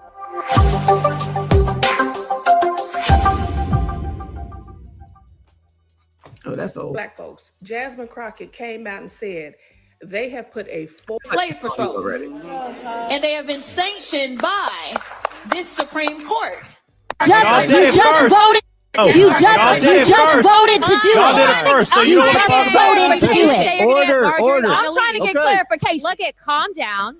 Calm No, down. no, because this I is would what like to y'all get do. through proceedings. So I'm trying to get Miss clarification. Crockett, you're not Y'all wanna recognized. play Miss games? I can't hear Crockett. you with your And you yelling. don't want Calm me to be- down. No. Can you please calm Don't down? tell me to calm down. Calm down. Because y'all Please talk calm noise down. and then you You're can't out of take control. Because if I Look, come, Chairman, if I can come we and send talk outside to shit take a about break her, for 5 y'all minutes? gonna have a problem. Mr. Order. Chairman. All right, Sorry. chair. I don't know why Okay. you're Order. acting Chair like now that. recognize. We talking about the way she talk. Y'all should be talking about the way she talk. Y'all can't go to work and act like this. Most of y'all can't go to work and act like this. But y'all think because she black and I'm black that we supposed to accept this? Fuck that. No. Have some fucking decorum. This is where you get the ghetto and ratchet from. You don't have to act like this. And then as soon as somebody call y'all's asses angry black woman, then you're gonna be mad, but you support this shit. Child, please. Not cute. Miss Green for 4 minutes and 21 seconds. 4 minutes. Let Miss Green talk, and then you all can. I'll recognize. But I moved to strike her words for a second time based on her second set of personal remarks attacking another member. Who? Chairman Comer. Because you all cannot I have an seem amendment at to the desk, apply and this the rules sideshow of the needs to committee. stop. We have to do this every time. Okay, I'm recognized. I'm recognized. I'm going to go ahead and start talking. Look, I know. Look, I don't know if you've noticed it. I have 2 hearing aids. I'm very deaf.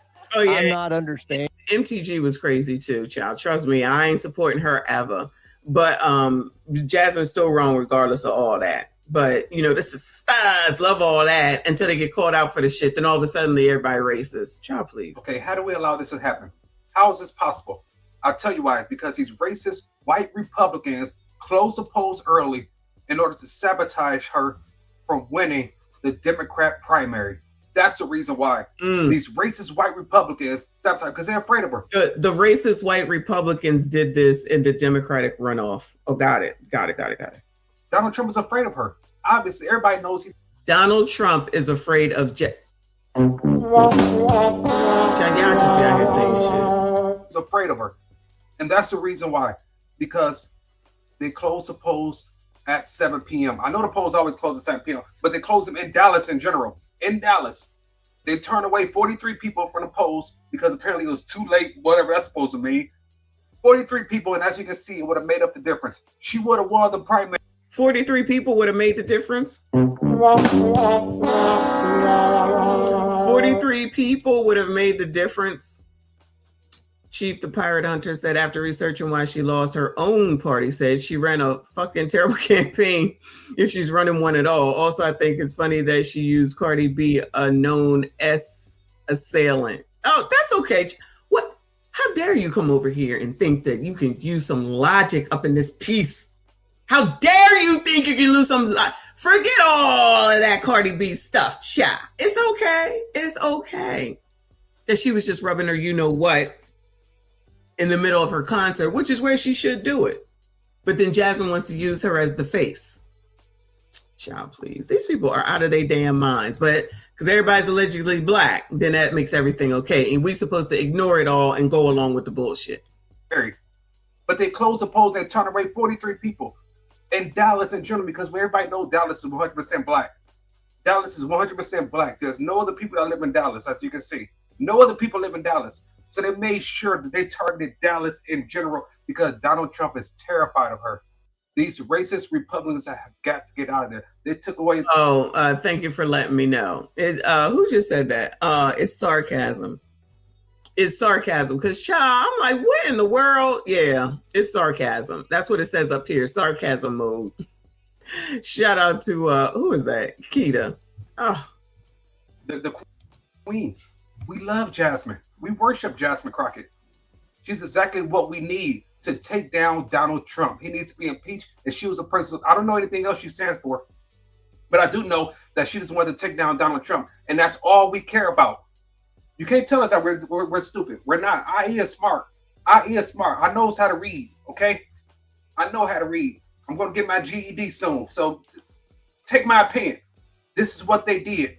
They hate Jasmine Crockett because they're afraid of her. That's the only reason why she lost to this racist white Democrat, because the Democrats hate her too. Okay, how do we allow this to happen?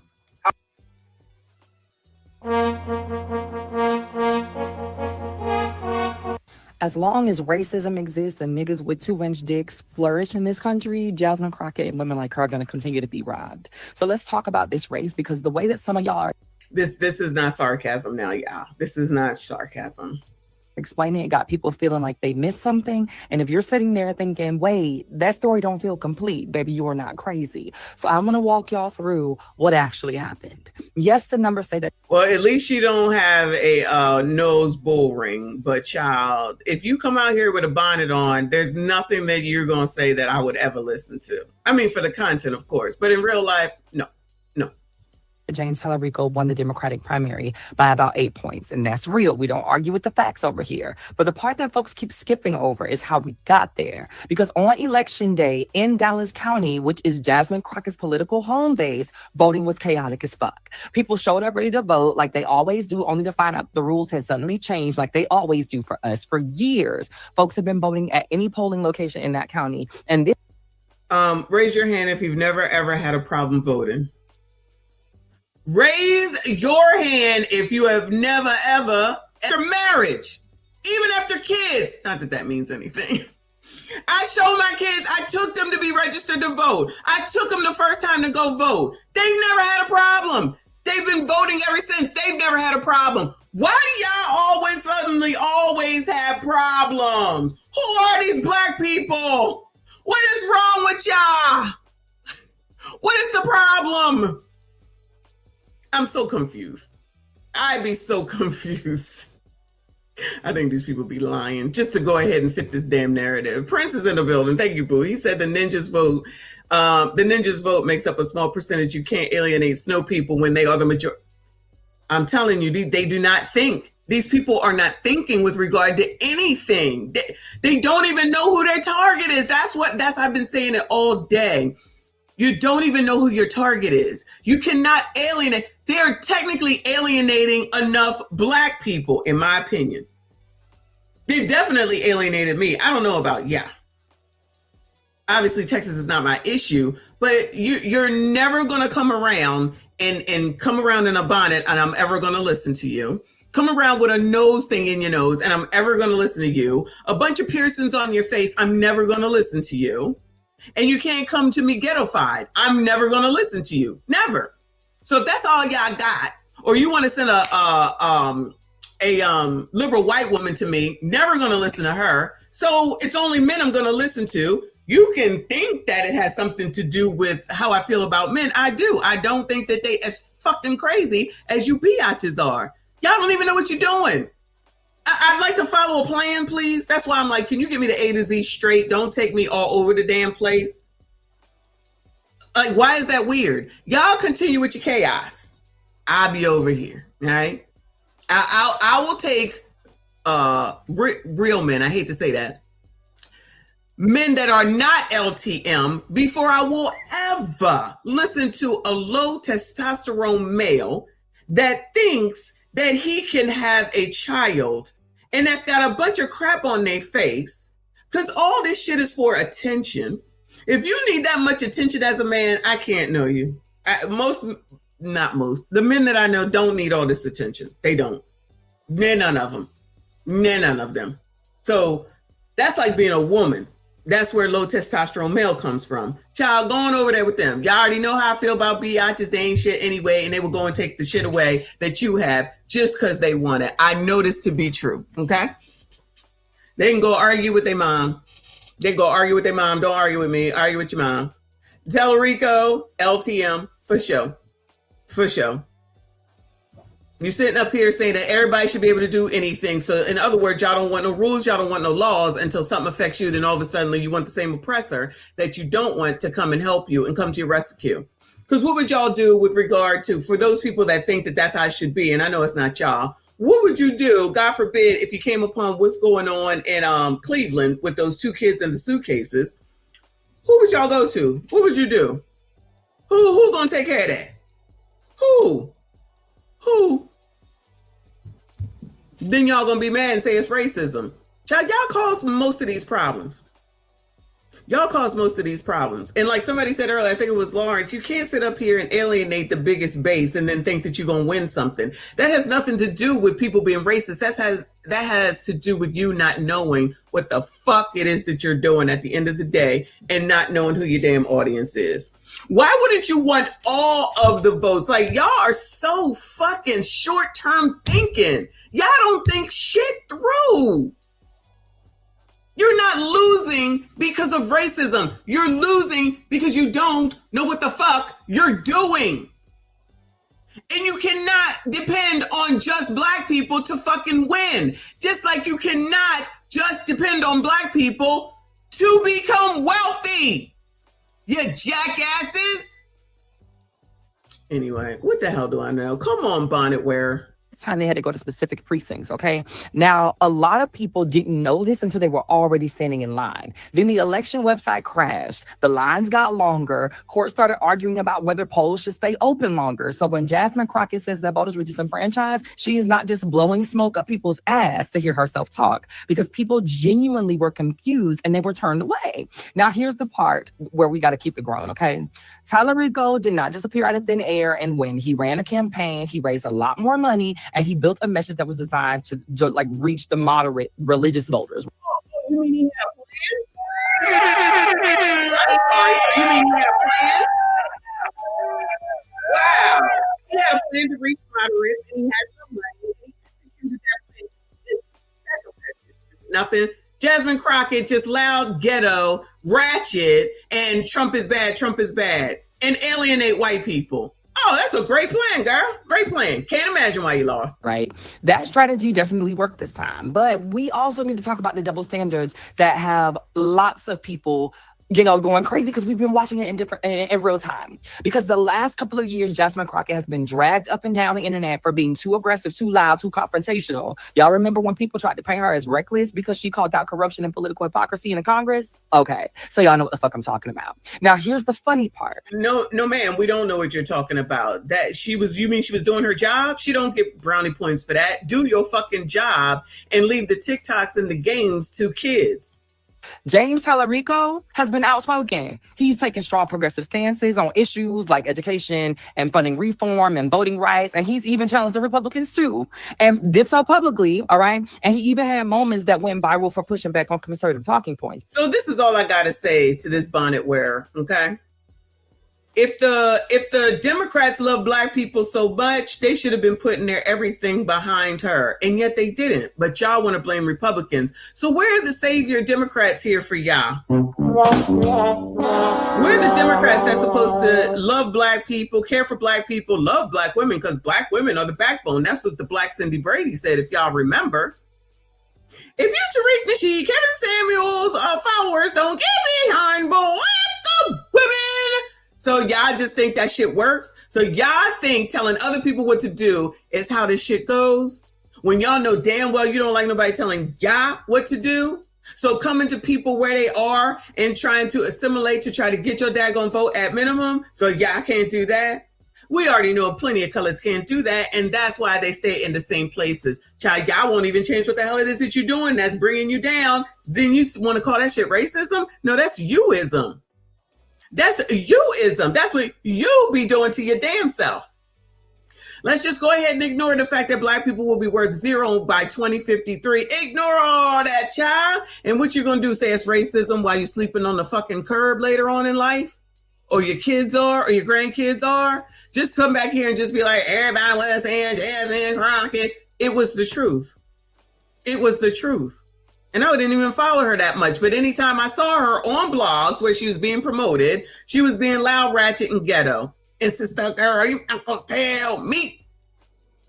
The epitome of that bullshit. Y'all think that shit is cute? Y'all really do think that shit is cute? Just like you think this shit right here is cute. All this shit to stand out and get all this attention, like y'all really need to get some mental health help. Because child, there's some issues. some issues. Yeah, blame Republicans when your people didn't do everything to make sure that you got in there. They should have came to you and you wouldn't have listened. Trust me, Jasmine wouldn't have listened. They should have came to. How about her saying this about white people offends the people in the Democratic Party as well?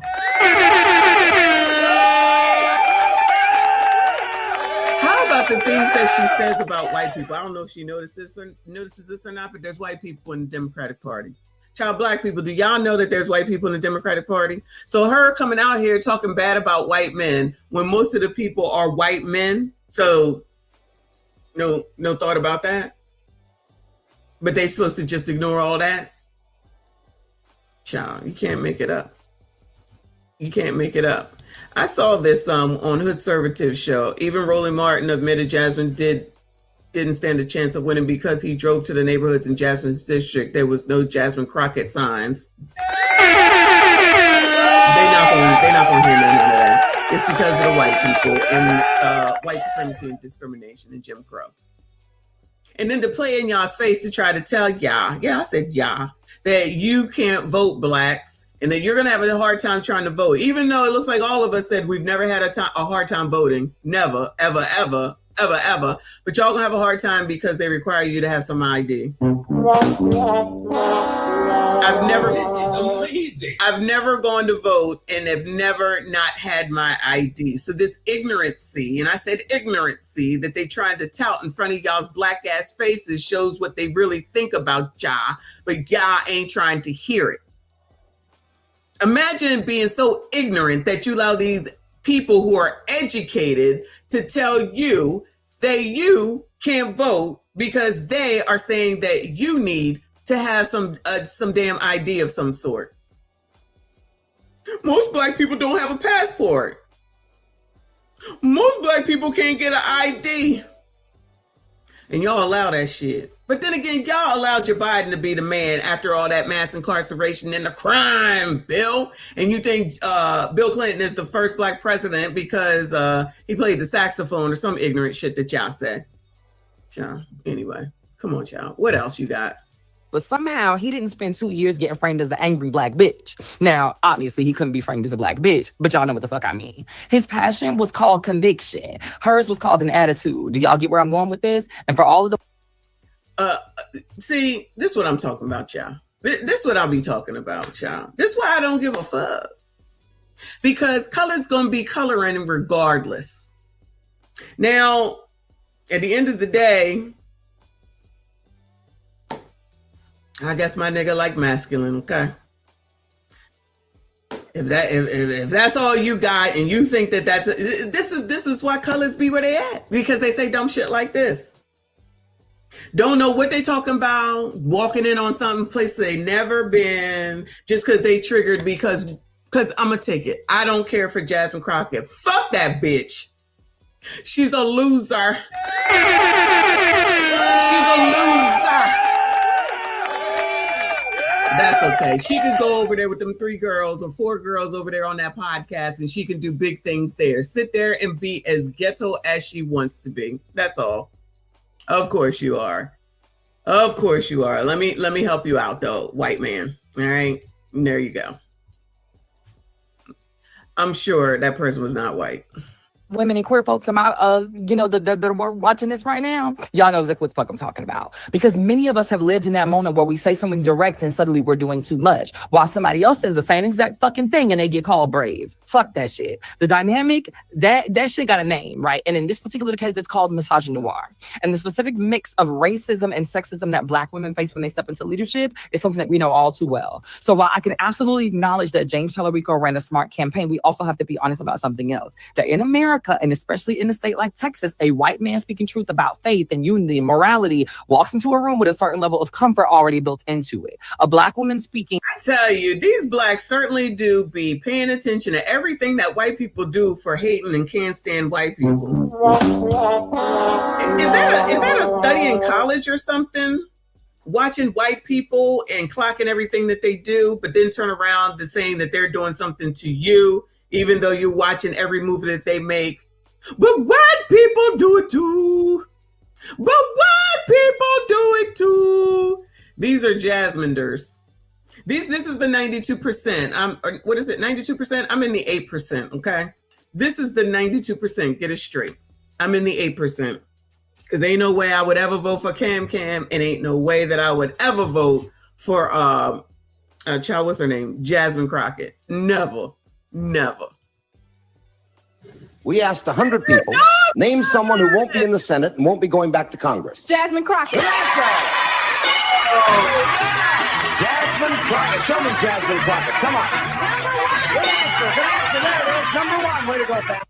We asked 100 people, name someone who won't be in the Senate and won't be going back to Congress. Jasmine Crockett. Jasmine Crockett. Show me Jasmine. The internet is undefeated, child. They waste no time. Mad none. Rest in peace, Ricky Dawson. Abrams, Kamala Harris, Jasmine Crockett. We've watched how this country has spat in the face of Black women who are viable candidates. Many people asked for good candidates to represent the Democratic Party, and we have had them. And at least 3 times within the past 10 years, this country has spat in the face of Black women. Last night in the Texas primaries, we watched as Jasmine Crockett galvanized the vote, showed that Democrats can outvote Republicans, raise the money, actually show that she is a viable candidate, only for voters to be turned away from the polls because of GOP gerrymandering, because they wanted to make sure that a specific county had to go to specific precincts using a website that told them where to go, that kept crashing, that sent them to the wrong locations.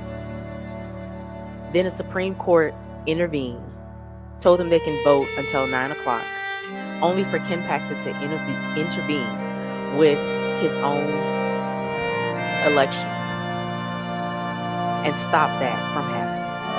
The GOP has been very strategic in what they have been doing for years. This is why they have been in power for 30 years. After watching many white voters say that Jasmine Crockett can't win, this is why. Because y'all keep putting people in power who will cheat to stop viable candidates from running. There are issues within the Democratic Party, but this was real GOP strategic planning. One of the main reasons why I continuously use my platform to push early voting is because we see this every election day in the state of Texas. So what do we do now? The primaries are over, but the primary runoff is up next on May 26th. These are the dates. You have early voting May 18th through the 22nd. You have the November 3rd. Girl, I go over this bullshit. Always blaming somebody, like no accountability ever. So just because you put a Black woman up there, you know she's supposed to win, y'all.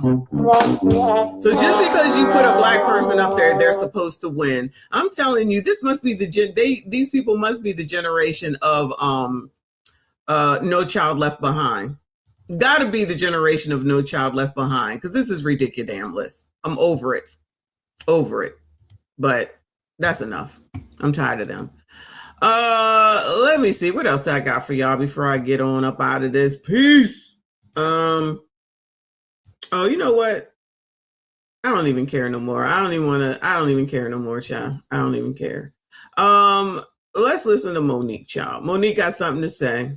Since y'all like to listen to Oprah. Since y'all like to listen to Oprah, child. Y'all want to listen to Oprah and want to get Ozempic and whatever the other ones are called, and not exercise and not eat right, but you rather do the easy way, right? Monique calls out the promotion of quick fix weight loss shots and pills like Ozempic. They are not telling you what it will do to your body in 5 years. I don't even think it's going to take 5 years. But y'all people so quick to take the easy way out. I said that shit about that damn Depo-Provera and that other shit, those new birth controls. Child, use the old shit. That shit ain't been around for a long time. What they saying now, blood clots in the brain and all this other shit. Child, give me the shit that's been here a while, because this shit has cycled through to let me know if it's going to be a problem or not. Y'all want the easy way? All right, ease your way on into some bullshit. To us, in reference to, if you take this shot, you could lose 30 pounds. If you take this pill, you could lose this. But what is the long Child, why is Monique sound like she out of breath? Y'all hear that? term effects? What will it do to your body, your mind? What will it do to us 5 years from now, 10 years from now? And yes, you may look like $1 million on the outside, and you may get down to that size 2 or that size 4 or that size 8 or whatever that thing is. But I would ask you to research much to us in reference to, if you take this shot, you could lose 30 pounds. If you take this pill, you could lose what you're putting in your body. Research what you're putting in your body. They got us caught up in trends. And well, if this big star did it and this big celebrity did it, they are pushing so, well, I'm definitely going to do it. This is what I will say, and this is just my humble opinion. They're taking away our willpower. They're taking. Child, who the hell is taking? I'm about to shut this shit down. Who is taking y'all's willpower? Who has taken y'all's willpower away, Bueller? Who has taken y'all's willpower away, Bueller? Child, you Negroes will come up with an excuse for a fucking roach. Now they have taken your willpower away. What are we talking about right now? What are we talking about right now? Away our fight. They're taking away our ability to say, I believe in myself.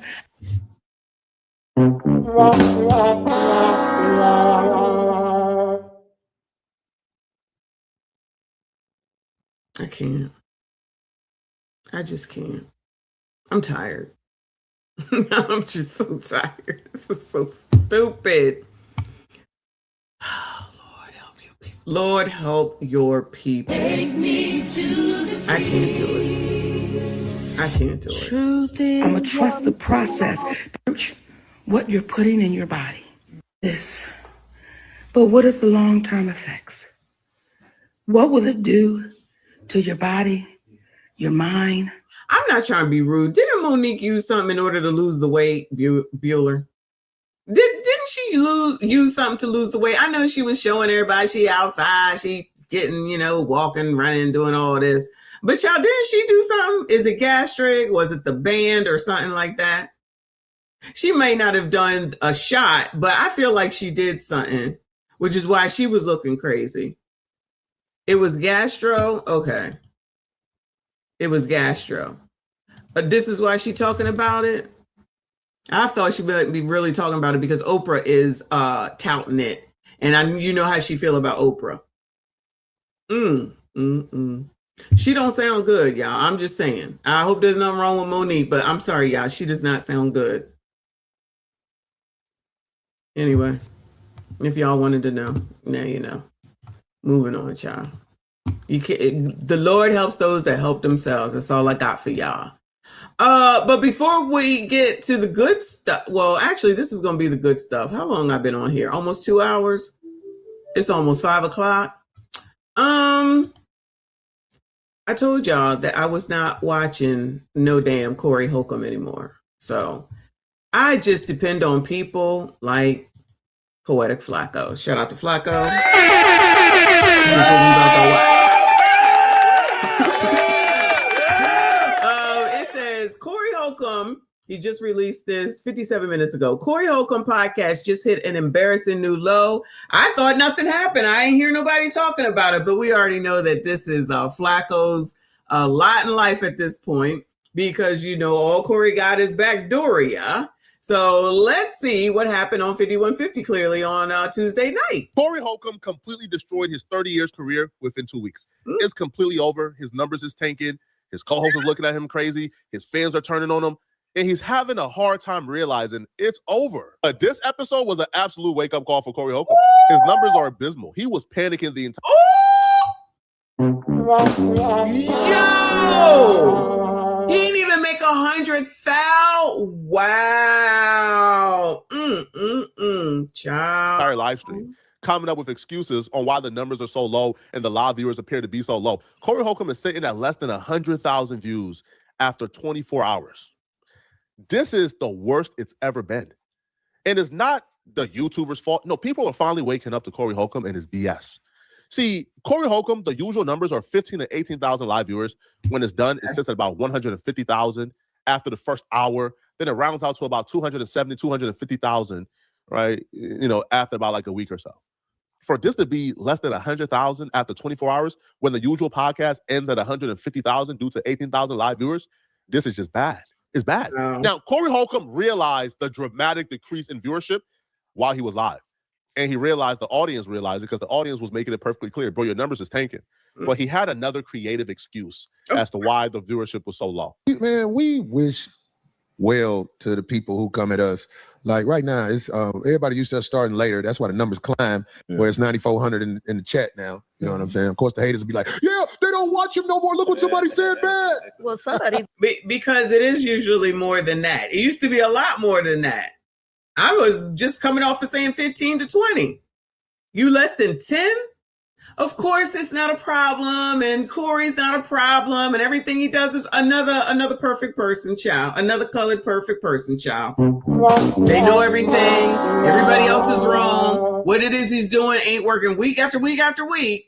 But Anton said, everybody want to focus on fucking Anton, right? Ignore all this. Prime said, you remember 30K? Wow. After giving up all the memberships, now I think y'all were saying that he gave out the memberships as opposed to them getting the memberships. I'm not sure. But y'all, after being on this app for 15 years and he just found out about memberships, he's taking his own shit. He's taking his own shit. Keep us abreast of what's going on. I'm not upset about it, but this is definitely a decline. Shout out to Mike Love, Judge Love to y'all.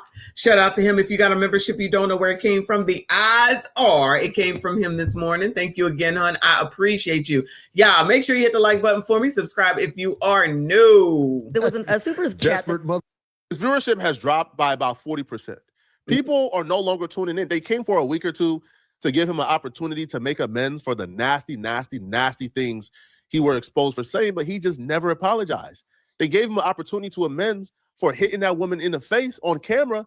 All he did was made excuse about how TMZ is out to get him and refused to address the actual video of him putting hands on that woman. People are just sick and tired of it. So Cory Holcomb, right, can no longer blame us because his excuse was, oh, y'all just chatting. My 5150 crew ain't going nowhere. Our numbers are still the highest. It's not the highest anymore. So now he panicking. Our criticism used to only be white noise that didn't mean nothing, and it wasn't reflective of his chat and his subscribers and his real supporters. But now his comment section is filled with detractors. Now his comment section is filled with people calling him out. Now his comment section ain't filled with love anymore. It's filled with people calling him out for being dumb, for saying dumb things, for saying nasty things. So now Cory Holcomb got a new creative excuse. It used to be it's just YouTubers hating. Now his own comment section is giving him the critique. So now Cory Holcomb is saying that it's bots, that somebody has sent I feel like I heard something about bots. They was talking about bots and how they work. And so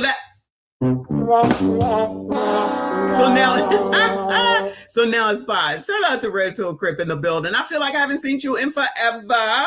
Good to see you, boo. So now it's bots. This nigga. I swear. If it ain't one thing, it's something the hell else. It is tough. It must be tough being perfect, y'all. Orchestrated, calculated campaign of bots to leave negative comments about him and about his behavior in his comment section. Did he talk about me? Anybody that was listening, since he was over here in my comment section and all, what was the point, child? What was the point? This man would do any and everything and say whatever he has to say to avoid coming to the realization and taking accountability. Man, what's up? We are back. The most, what would you call this show nowadays? The most hated, lied on. Yeah. The most hated, lied on spend whatever money at all costs to bring them down because ain't no backdooria up here at show. Anyway, yo, man, this is funny. What was y'all telling me earlier? Because I already knew this anyway. I just didn't have a word for it. Oh, just these bot sites, man. These bot attacks, you know. But not just the sites. We were also reminding them that in chats, live chats, show those are chats. night bots in the chat. In the chat is night bots. In the comments, is bots. You can program. Explain what you're saying. So you can go on bot sites and you could pay to have 1,000 different accounts send you messages or variations of the same messages from a targeted demographic. You know, if say you pay for 1,000, 200 to come from Black women between the ages of 15 and 25, and another 250 to Black women? How is it specifically Black women? What the hell? Child. messages have come from Black women between the ages of 50 and 60, and then another 500 to come from young Black males between the ages of 20 and 35. And then you could program it. You can Why is your head on crooked? customize it to leave messages at different variations, different times, like But make sure 3:15. you explain, like, because some people don't even know what you talk about. Yes, bot sites where they have Bot sites where people. No, you don't know what he's talking about. He was in my comment section. Yes, he was in my comments. Talking shit. Yeah. It looks like it's a person talking shit. It's a bot. Yeah. It's a bot. Right. So watching old people figure out the internet in real time is so great. First off, man, that's not being done. Exactly. Cory been on the internet for 15 years. He been on YouTube. You don't know he been on for 15 years. Child, he act like he been on here for 15 fucking minutes. You heard? He act like he been on here for 15 GD minutes. Oh, we got memberships, nigga. Oh, there are bots. Nigga. Cory Holcomb. But they're using this to explain to their chat or the people who used to watch their show why when they come on their live stream, all they see now is negative comments. Those are real people. Those are real commenters expressing, their disagreement with you. Except for Mike Love. I'm sure he's saying nice things over there. The best thing to do, man, is take accountability and address the criticism. Right? Finding every critic. Take accountability? How long I've been saying that? He ain't never gonna do that shit. Let me see who's wrong. Anton is wrong. The girl comedian lady is wrong. The girl over there, Yamanika, is wrong. Godfrey is wrong. TLA is wrong. O'Shea is wrong. Poetic Flacco is wrong. I'm wrong.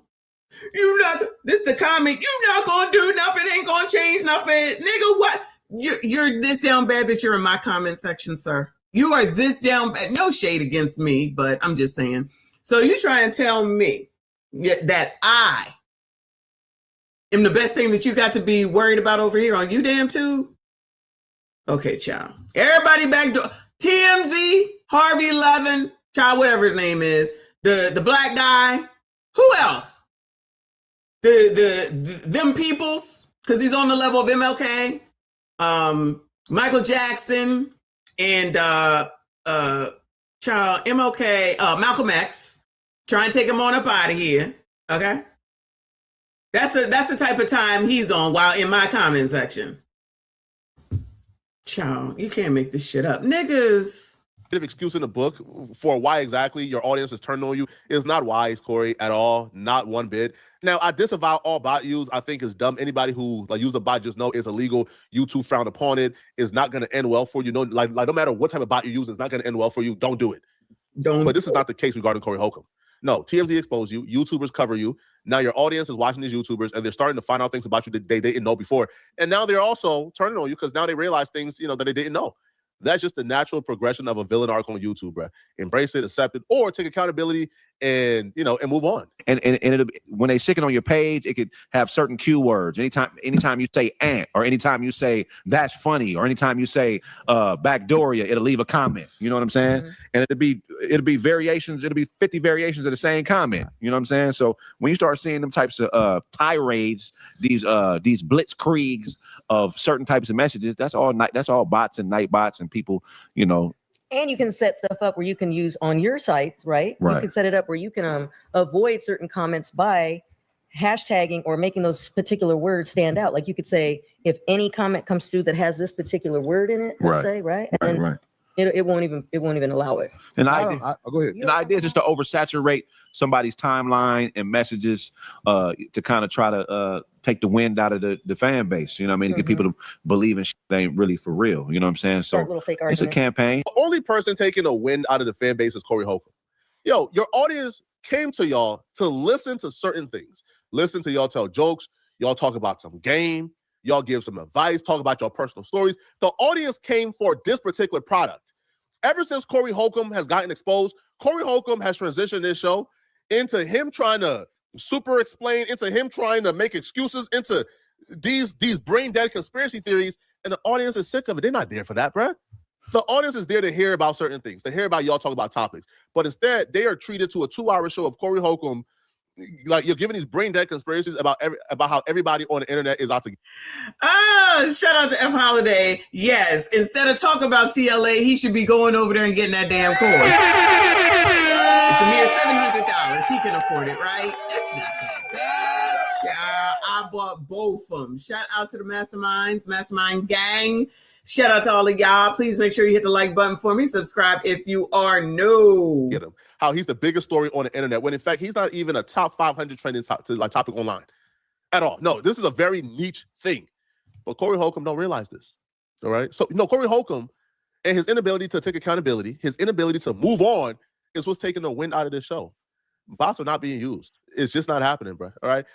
And the bots that they are like describing, like such as a bot that can read. Understand this. They said, yo, there's a bot that can read. Like, they hear you say a word on the screen, and they automatically have a prompt based on what you say through your video. They have a prompt to bro, something that's sophisticated is good. It's M's, bro. Nobody is putting that much resources into Cory freaking Holcomb. No walls, from a baby till an adult. We saw it all. We saw our parents. We saw our parents. Now you fight. know they're gonna make a PDF. I'm just saying, like, bots about you. society has you in trouble, Craig. No, you said that they asked you. The who don't know you. So the fact that most people don't understand that is crazy to me.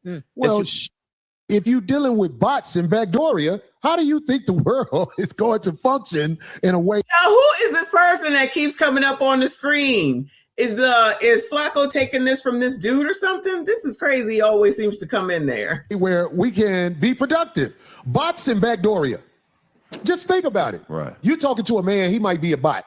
You watching a video. Is that the video for real? Right. You look at what this world has been. It's not even real. Your eyes are seeing people talk that look human, but it ain't even a human being. It's a bot. It's been drama. 2026 has been a whole bunch of drama. I had, like I said, them people from every. You have been a part of this drama. You've created it. You've made it continue, and now you're hurting yourself.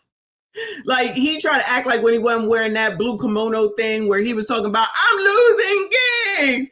Thank you, TMZ. I'm losing gigs. Nigga. Then you go talking about making up the shirt. Then you bring up the kid. Then you sitting up here saying, if it's on the internet, it's free game. You can't tell us, Craig over there, it's the law. Forget the actual YouTube rules. Forget what the damn lawyer said. Oh, yeah, that's a fake lawyer. That's a fake lawyer. He over here in the hood. I don't see as much laughing as there used to be. I don't see as much laughing as there used to be. Where all that laughter go, child? This is all TMZ's fault. You bloggers. I'ma have all that money. Guess what, y'all? We got memberships. We have memberships so that you can be the first one to know about 5150 shows. Y'all, nobody cares. Mike Love cares, though. I ain't gonna hold you. And the 10,000 people. Wait. How many people was it? Less than 100,000 people? I forget the number. They care. Child, they care. They're gonna be right there for you. All right? Don't even worry about it. You're gonna get some gigs off of this, child. You're gonna get some gigs off of this for sure. Since TMZ put what they put on air, these bots have been. Whoa, somebody else said 750. He didn't even know what a damn bot was 5 minutes ago. Now all of a sudden, because of TMZ. You colors. You amaze me. I don't know. Now Craig came back, and I'm glad he came back because he's an asset to this show. But if Craig say, "Go, I'm gone, man. Thank you," I'm gonna be like, "Go get it, bro." And even though the internet will be like, "Yeah, you got the fuck Cory and Craig. Craig don't like Cory. He gonna beat Cory ass." Hell no. Whatever the fuck they come up with their bots and No, but Yes, the Marathon Burger, man, I patronize, man. Mm-hmm. All the stuff that we do as brothers and sisters, I really have a history of that's something patronizing. different. Even though these bots and everything say, he's a bad person, everybody. He's being silly. That's what did they say? I've never seen anybody say bots as much as Cory Holcomb during this podcast. It was absolutely ridiculous.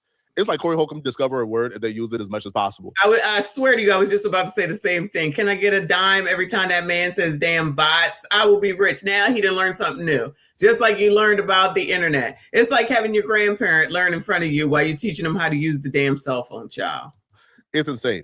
But I realized that Cory Holcomb had truly reached peak delusion when Cory Holcomb started to tell his co-hosts and sell them this dream that some type of deal may be coming. Cory Holcomb got exposed for putting hands on a woman, got canceled for making pedo jokes. His fan base is turned against him. His numbers is tanking, and he got 100 detractors dedicated to making videos about him every day. But Cory Holcomb somehow believed that this super big deal that's gonna give him and his co-host generational wealth could be near. Like, Darlene, you ain't got no regrets about this 5150 shit? Absolutely not. No, I mean, no. Can I just be honest, y'all? No tea, no shade against Darlene. What the fuck else she gonna do, Bueller? What is it that Darlene Ortiz, I think, is gonna do in life at this point? Bueller. Start her own podcast, which she has a YouTube channel. She can start her own podcast for sure. But like, seriously, what's she gonna do? She gonna go run Wells Fargo? Child, she gonna go be a comedian. She's not a comedian. So what's she gonna do? What's she gonna do? Bots and fighting. Yeah, that's the question. What is she? What can she do? Is she gonna be on album covers still? Is Ice gonna put her on an album cover again, y'all? Make another movie? What movie was she in? The same Black Jesus that y'all said that nigga was in? Oh, Lord. Shout out to CDT Beats, y'all. Shout out to CDT Beats, everybody. Everybody's been asking about the song. This is the maker of the opening and closing, or during the stream. He made the song. So if y'all want to get your own beat made, reach out to CDT Beats up in here. Shout out to you. Thank you so much. OF might be it though. That might be the win. No shade, no disrespect. I'm just asking a question.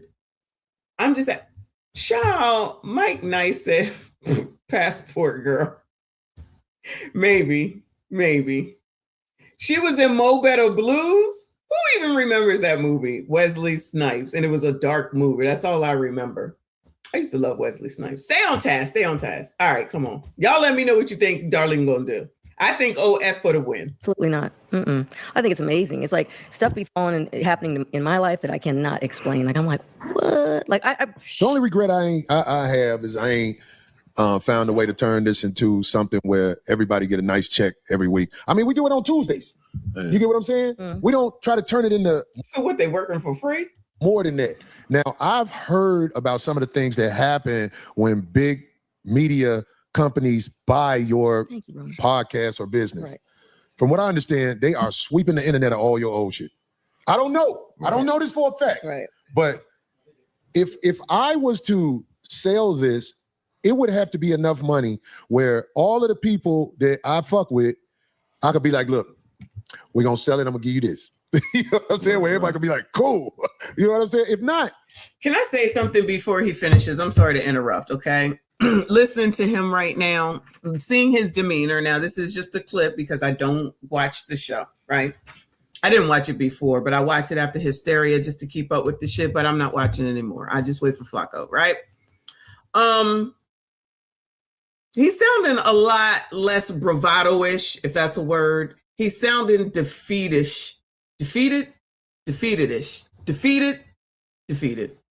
He sounds like he's about to turn in the towel, like be done with this. It's not working out. He don't seem to be having the fun that, from what I've seen, that he used to have.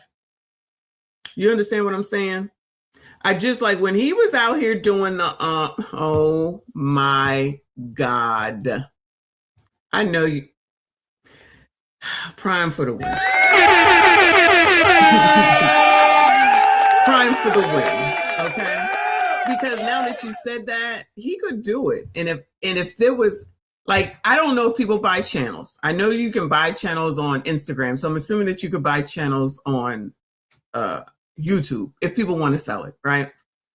And he is just not sounding like he sounded when this shit first started.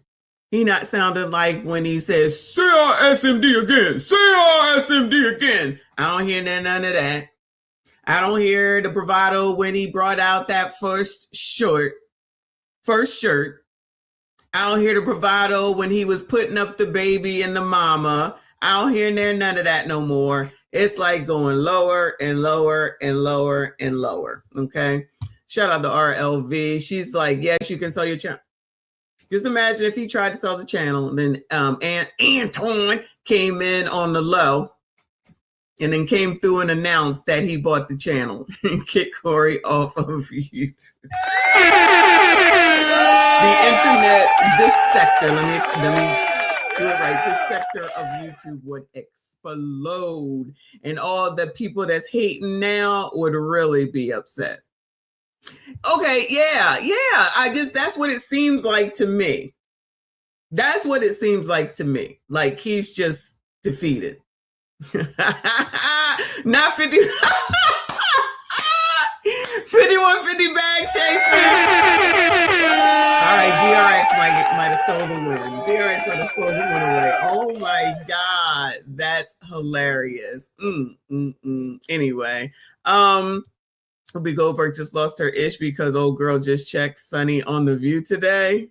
Lord have mercy. Is it out? Send it to me. We can take a look at it. But let's get through this video. But yeah, this is a whole different demeanor as far as I'm concerned. I think it is. You know, I know this ain't no come up.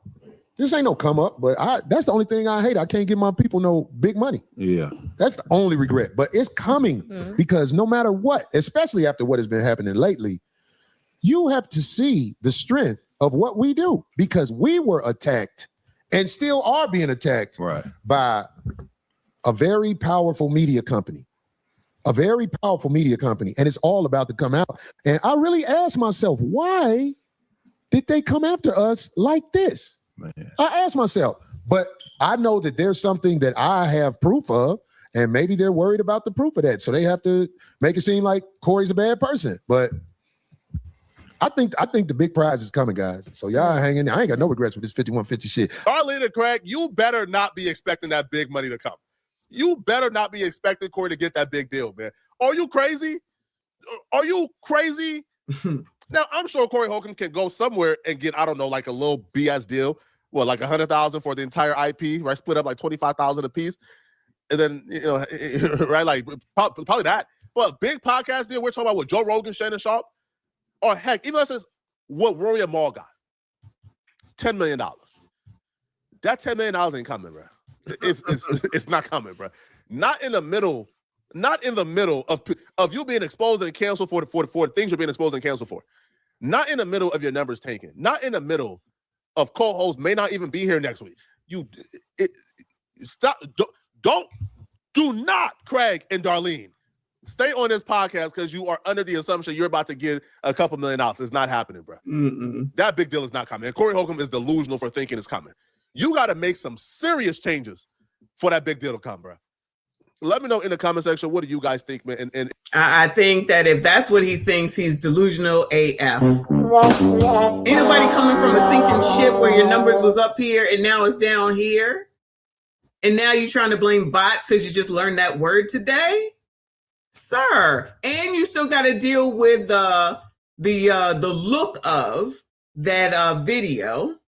Because the problem is what it looks like. That really is what the problem is. Plus, you done been out here calling everybody backdooria. It's no different than Jasmine Crockett calling every white person racist. Calling all the white men, whatever the hell she said, I don't even remember.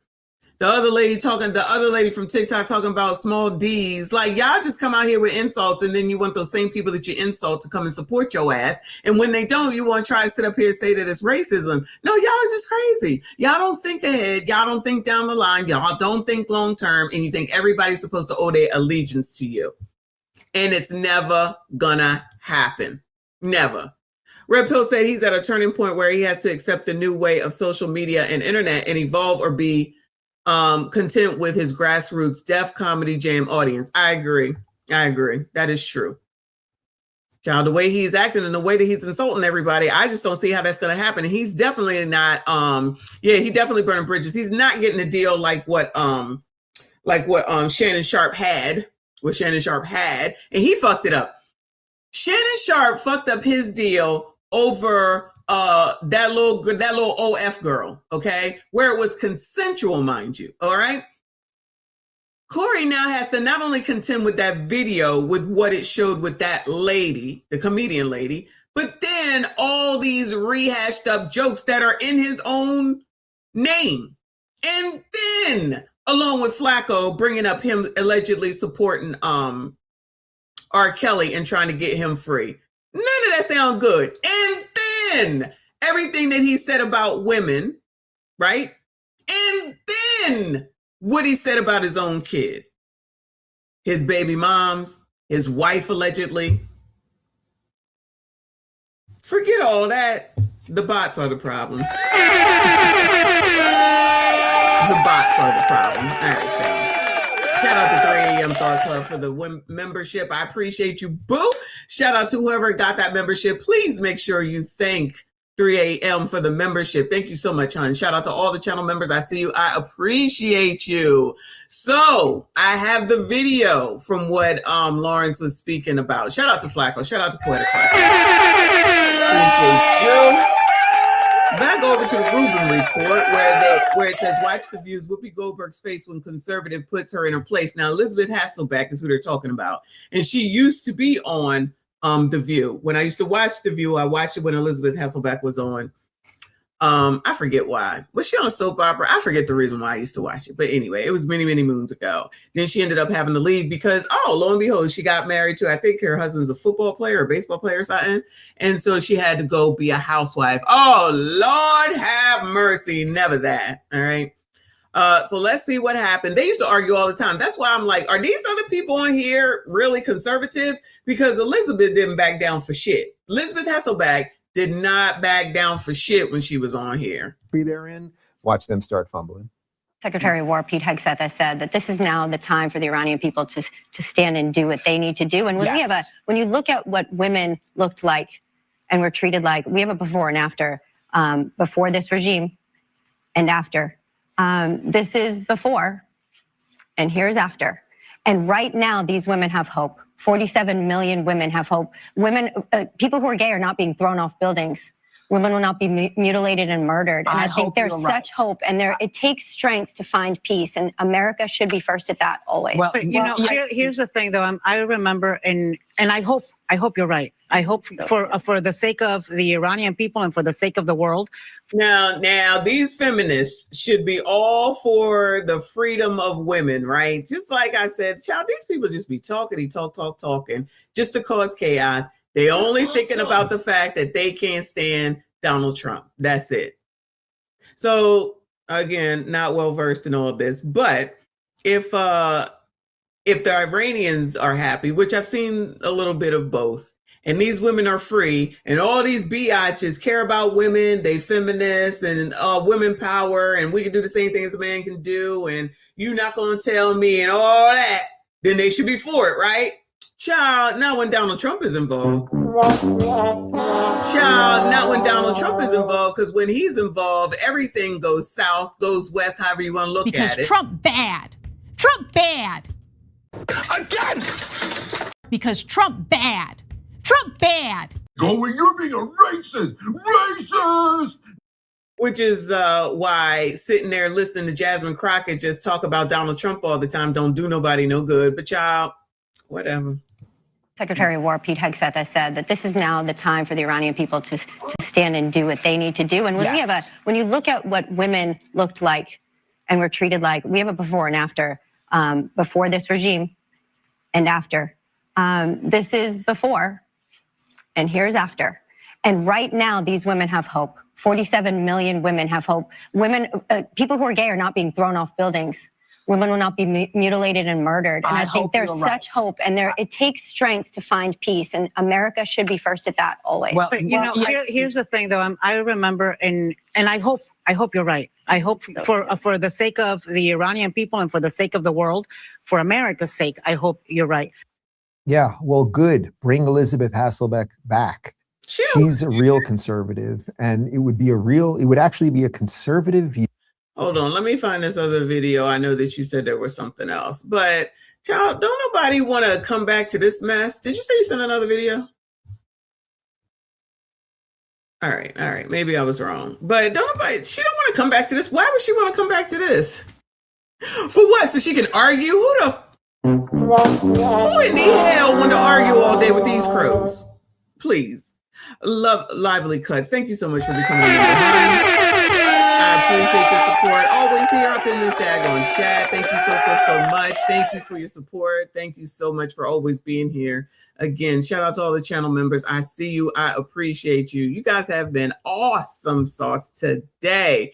But yeah, why in the hell Elizabeth Hasselbeck living her best life? So she's supposed to come back here so she could start to look old, because she actually looks very good. Shout out to Elizabeth Hasselbeck. She got on my nerves a lot, but she looks very, very, very good. So shout out to her and her life with Mr. Hasselbeck and whatever the heck it is that they doing around there, child. Whatever they doing. I don't know. Can we do entertainment tonight? Is that the problem? Send it to me. Let me see. I'll take a look at it. I'll take it out if it's a problem. These crows should have been canceled a long time ago. I don't understand. Well, let them have their opinion, right? Everybody, they got their opinion. Fox has their opinion, blah, blah, blah. If there's heifers that want to sit up there and just ingest all that and think that what Whoopi Goldberg has to say when she has been shown to be flip-flopping many a times, Sonny has been shown to flip-flop many a times. Long as it's the same story, as long as it's Democrat, it's right. Soon as it's not, it's wrong, especially now that it's Donald Trump. Child, if people can't see that, that's a them problem. I don't even care. I don't even give one damn, child. If you don't want to look into nothing for yourself and you want to trust those crows, feel fucking free. Anyway, while I'm waiting for that video, let me show ya what's going on with NYCHA. Okay, up in Ma'am Danby's world, NYCHA residents say they've been left out of Ma'am Danby's rental ripoff hearings. No! Oh my child, what a surprise to none of us. Public housing pushback. Tenants accusing City Hall of ignoring NYCHA, and now they're holding their own meetings. Welcome back to the 10 o'clock news. I'm Steve Lacey. And I'm Natasha Verma. Those who live in NYCHA buildings say that they're being left out of the mayor's rental ripoff hearings and feel like their complaints are being ignored. All right, Fox 5's Michelle Ross has their message tonight. NYCHA residents claim they've been left out. I heard from the mayor's office, and they say, well, NYCHA residents is not excluded from the conversation. But NYCHA residents wasn't included in the conversation. Mayor Mamdani's rental ripoff hearings were created to give renters a platform, a chance to tell city leaders about the conditions they're living in, like lack of heat, leaks, mold, and other dangerous conditions, and to call out bad landlords. The first town hall meetings he decides to host is about landlords. But he forgot to deal with the landlord in his own backyard. They claim they weren't directly invited like how other tenant association groups from private buildings were. A City Hall spokesperson says the mayor has been clear that no one will be turned away at the hearings. But NYCHA residents say they've been complaining about housing issues for years and that they also want to be heard. So they held their own meeting in the Bronx at the Kips Bay Boys and Girls Club at the Throgs Neck houses. They held their own meeting. Child, what that's going to do, Bueller? Child, I'm not trying to be rude, but what in the hell is that going to do? Let me thank Red Pill Crip for the Cash App. Thank you, Boo. He said for love from the Crip. Thank you so much. I appreciate you. Thank you for being here. You missed Free Pod last weekend. Free Pod was last weekend on FDNHT. Shout out to those that were there. A good time was had, child. A good time was had. Appreciate all of y'all. Make sure you hit the like button. We just surpassed 42,000. Thank you so much. I appreciate you. Shout out to Pooh Man, who was looking out earlier today. I still didn't get the email, Lawrence. I don't know what happened. I don't have the email, but I don't know if you can send it. Or did you text it to me? Wait. If you texted it to me. Oh, okay. I got it. There were about 50 people who showed up. Michelle Solomon, who lives at the Castle Hill houses, was one of them. Now we have mice and roaches, and they come in from underneath her door. Wait, you got what? Whoa. You got what? Did she say mices? Club at the Throgs Neck houses. There were about 50 people who showed up. Michelle Solomon, who lives at the Castle Hill houses, was one of them. Now we have mice and roaches. I'm about to shut this shit down. It's not funny. I'm about to shut this shit down. Meemaw. Mices and roaches. Thank you, Pooh Man. I got it. Mices and roaches. I'm sorry. Stop it. Oh my God. Woo!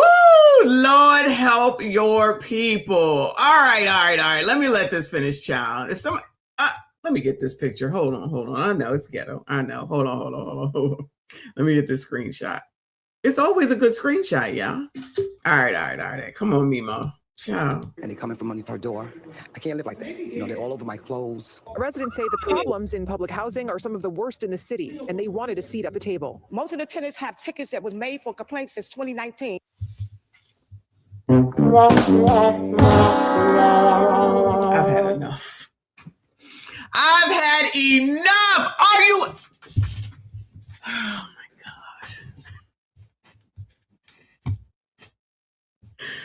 Oh my God. All over my clothes. Residents say the problems in public housing are some of the worst in the city, and they wanted a seat at the table. Most of the tenants have tickets that was made for complaints since 2019, and the repairs still haven't been made. The mayor's office will be...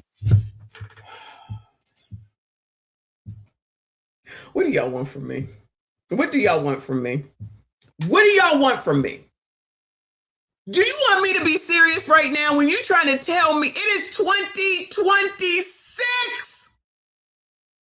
It is 2026!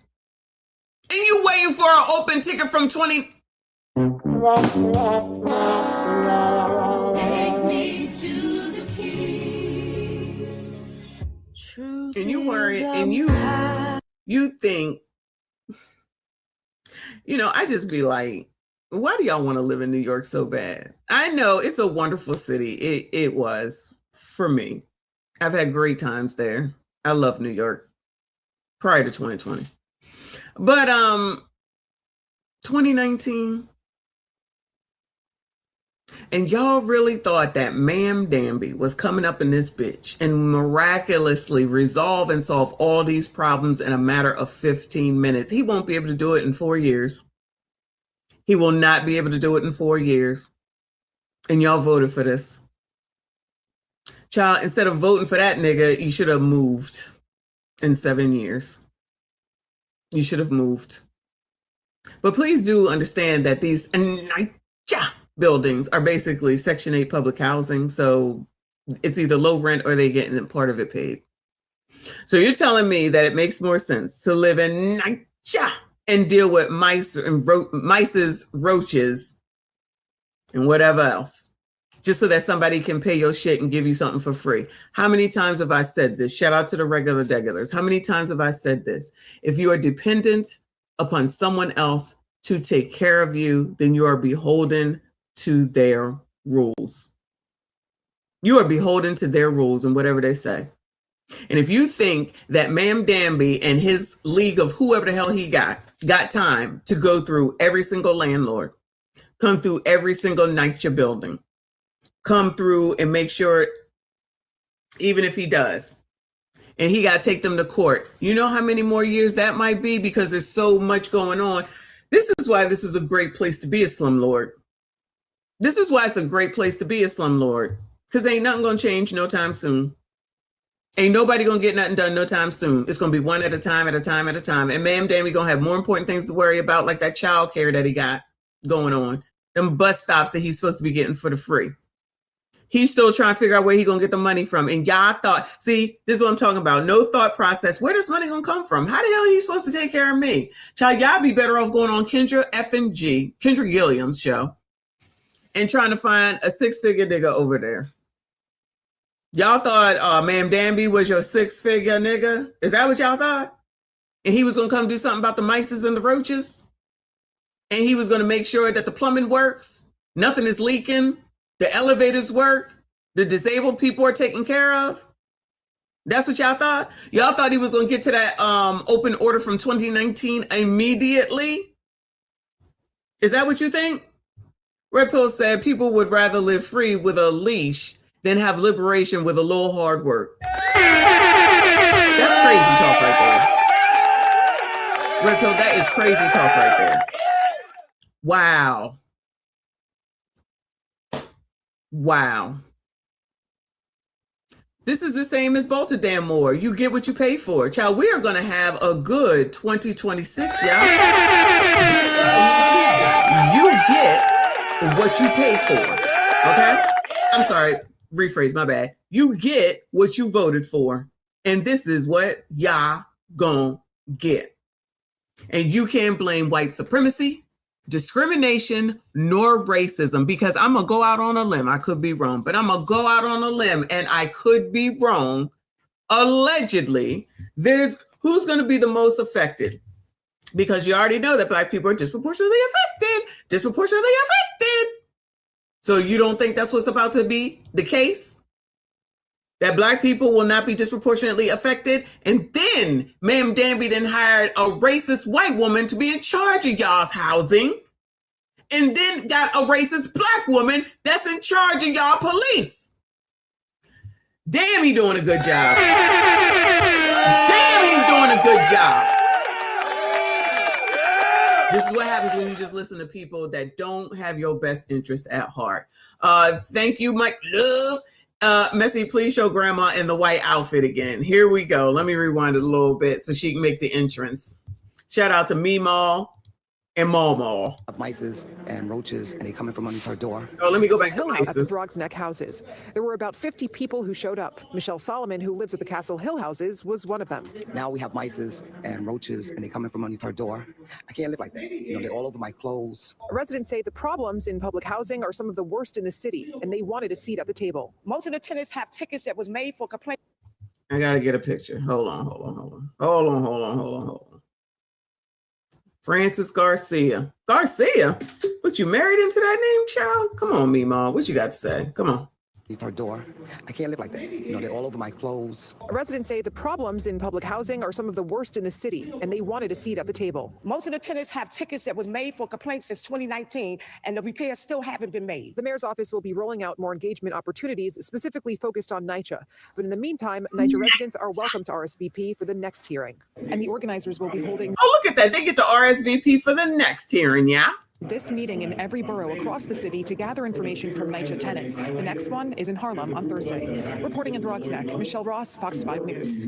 Guess y'all better go over there to Harlem, child. Child, whatever. Y'all like it, we love it. Y'all like it, we love it. All right, I think I got this video, from Entertainment Tonight for this Whoopi Goldberg and Elizabeth Hasselbeck. Elizabeth Hasselbeck returns to The View and gets shamed for supporting Donald Trump.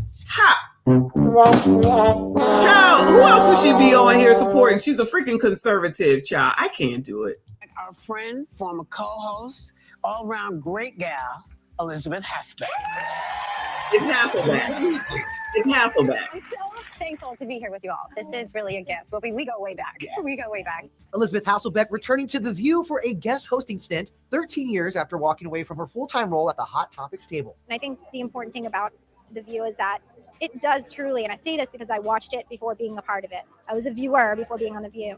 It does inspire conversation beyond the table, beyond the cameras, beyond the screen, into people's homes. Listen, civil discourse is not dead.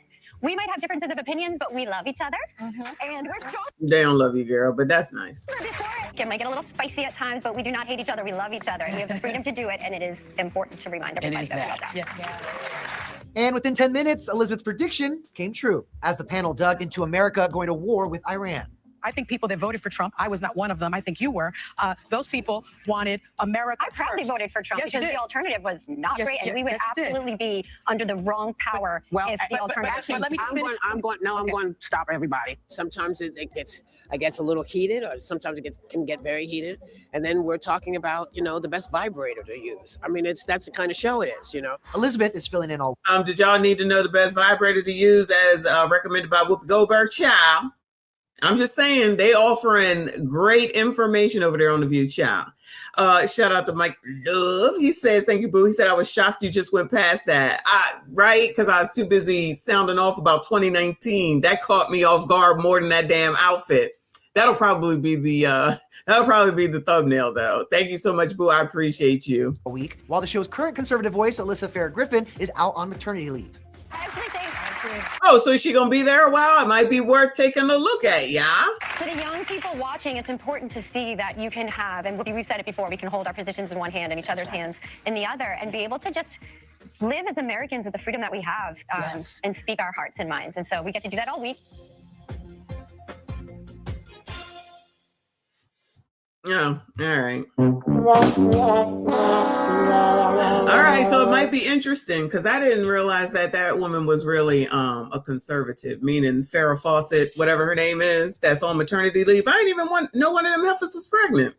So good for her for carrying well, because I didn't even know that. But anyway, y'all, that is it. That's almost 3 hours. Y'all, it's almost 6 damn o'clock. Wow. Shout out to y'all, though. We are at 42,002, and hopefully it will stay that way and continue to grow. I appreciate y'all. Please, when you're watching the videos, go ahead and share it. Make sure you like it.